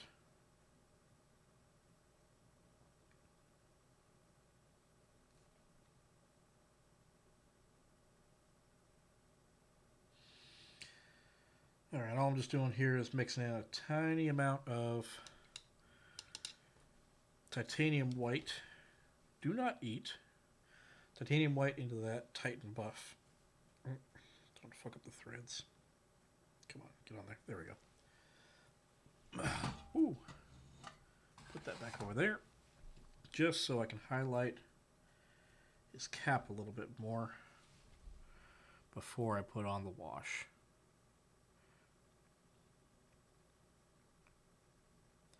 I like the idea of this having been a white cap at some point that hasn't been worn on, or hasn't been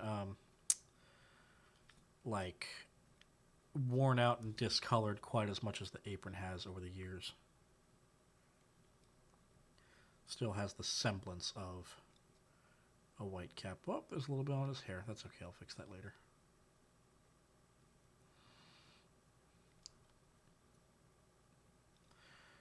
Just gotta cover all the top, and then a little bit there.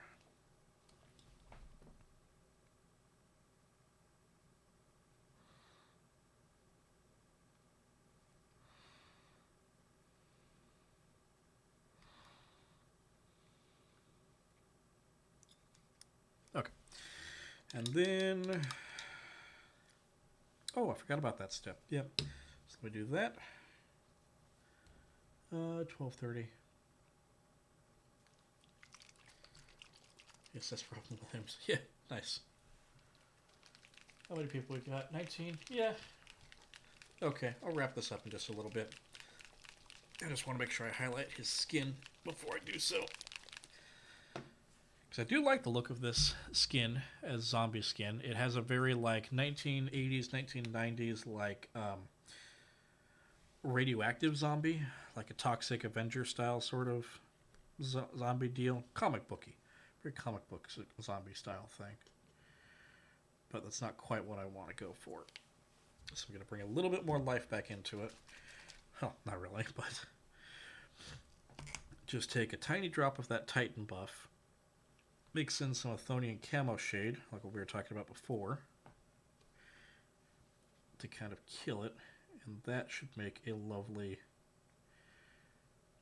semi-dead flesh looking highlight color.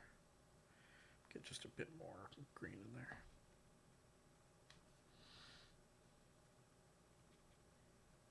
There we go.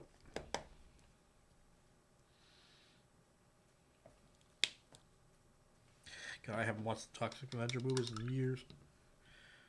Should do that sometime. That'd be fun to run back through again. Especially if I were going to be playing like a game of Twilight 2000 or something similar. Okay, face first. Get that brow. Get the chin. Lips. Or at least the top of the mouth, I mean. Wick off a little bit more of that so it's more of a glaze. Get the cheeks. Just the tops of the cheeks.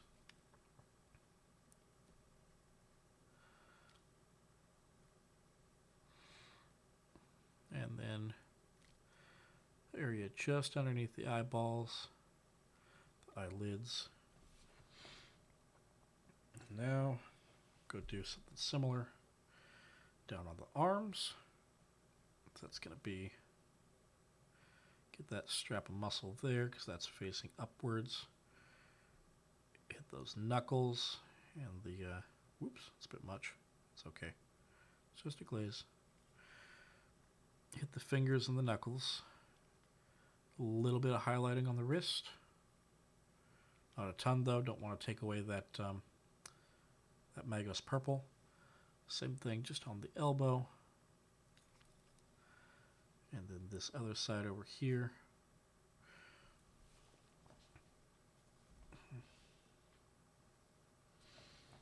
Yeah, you have a good rest of your night, Moscow. Now the other arm really quick. Same thing. Do this overall musculature here. Separating that out. Small amount on the wrist. And then he's got some wicked fingers on this. Get them knuckles. Really get them knuckles. Every individual one of them.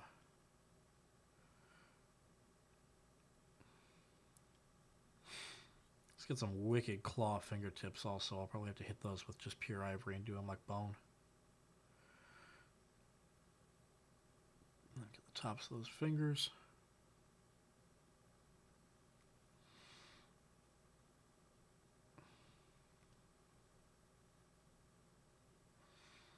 Top of the elbow.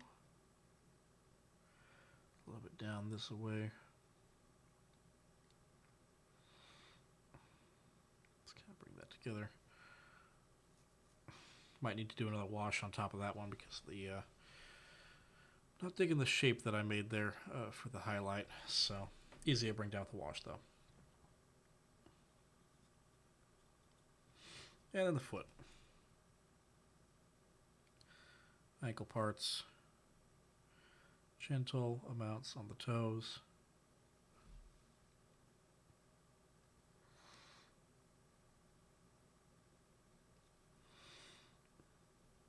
A little bit up in the ankle. A little bit on the Achilles tendon. A little bit on the heel.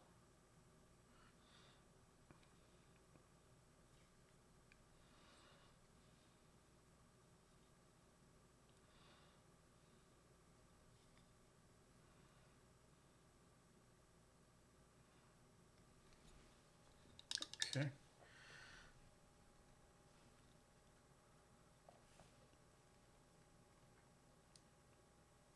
Rainbow Six streams. Yeah. Fireteam whiskey streams and whatnot. We'll do a little bit down below.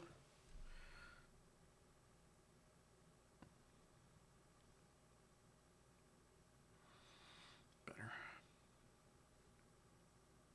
Yeah, I'm definitely needed to wash that back down. That was too much. I was thinking it was going to glaze a little bit more than that. I will add a little bit more onto his cheeks to make those pop out a little bit better.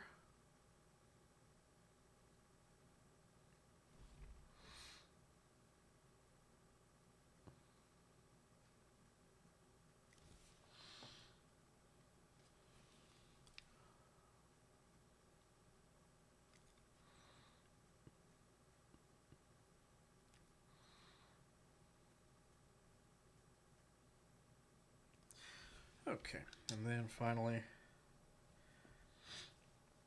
I'll get the ivory on. That's the last step.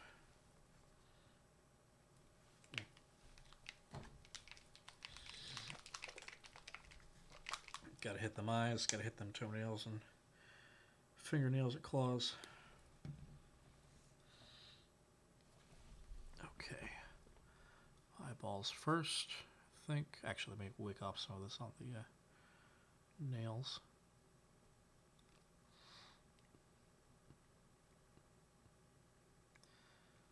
Because he's got fingernail.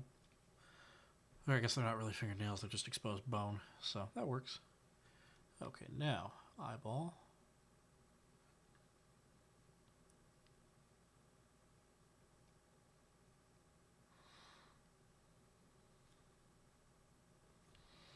Eyeball 1. And now eyeball 2.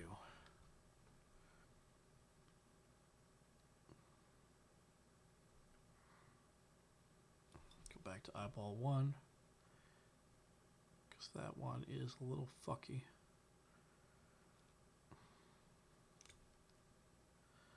I think that's just how it's going to be though, unfortunately. But it won't be so bad once I get the blue on there. So let me just hit. He's got one big old toenail right there on his big toe. Just want to make sure I hit that.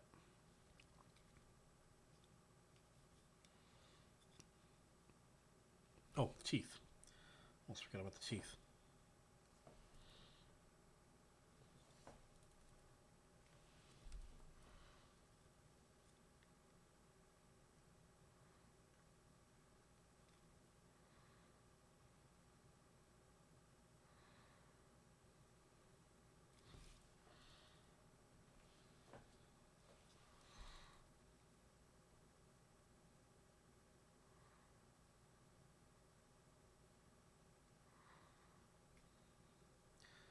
Unfortunately, it seems like the teeth sculpting he's got on here don't really have any detail of individual teeth.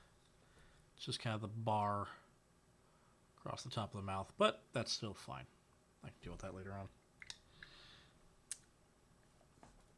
And then lastly, now that that's kind of worked up, let me do, is that strong tone? That feels like strong tone. I thought that was soft tone though, so maybe it is.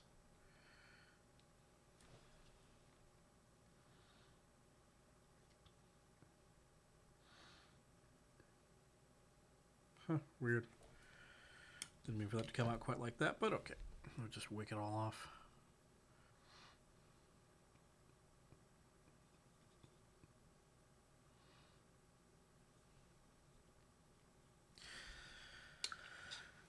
Okay, I think as far as the painting goes, that will do me for the evening. So, as a wrap up, like I did last night, here's what I accomplished for the most part. That and then the few bits I did with the kitties on her as well. Went from just gray and primed on this guy to having most of the base coats done. Really need to work on his pants again though. I'll get to that next time I do it. So, maybe they are just gums. As a wrap up, and hopefully I'll figure more of this out later on, but this is the second time I've streamed ever, on Twitch at least, so I am still learning and I'm still figuring things out, both with my hardware and software, and also just insofar as what I should and shouldn't do. So, anybody here that's been watching for a significant period of time, if you've got any feedback for me, just let me know. I'll leave this up for a few minutes at least so we can chat about that. But yeah, I'm still trying to figure out whether or not I'm doing this in a sort of Twitcherly way, in a streamerish sort of manner, or at least doing the things that are expected of a streamer and not committing faux pas and so on and so forth. But yeah, how do you think I did overall? Let me turn down the exposure for the time being, just so it gets a little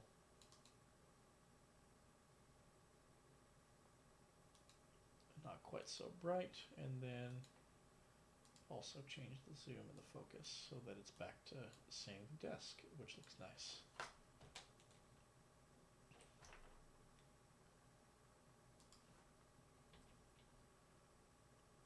There we go. Now you can clearly see my murky paint water.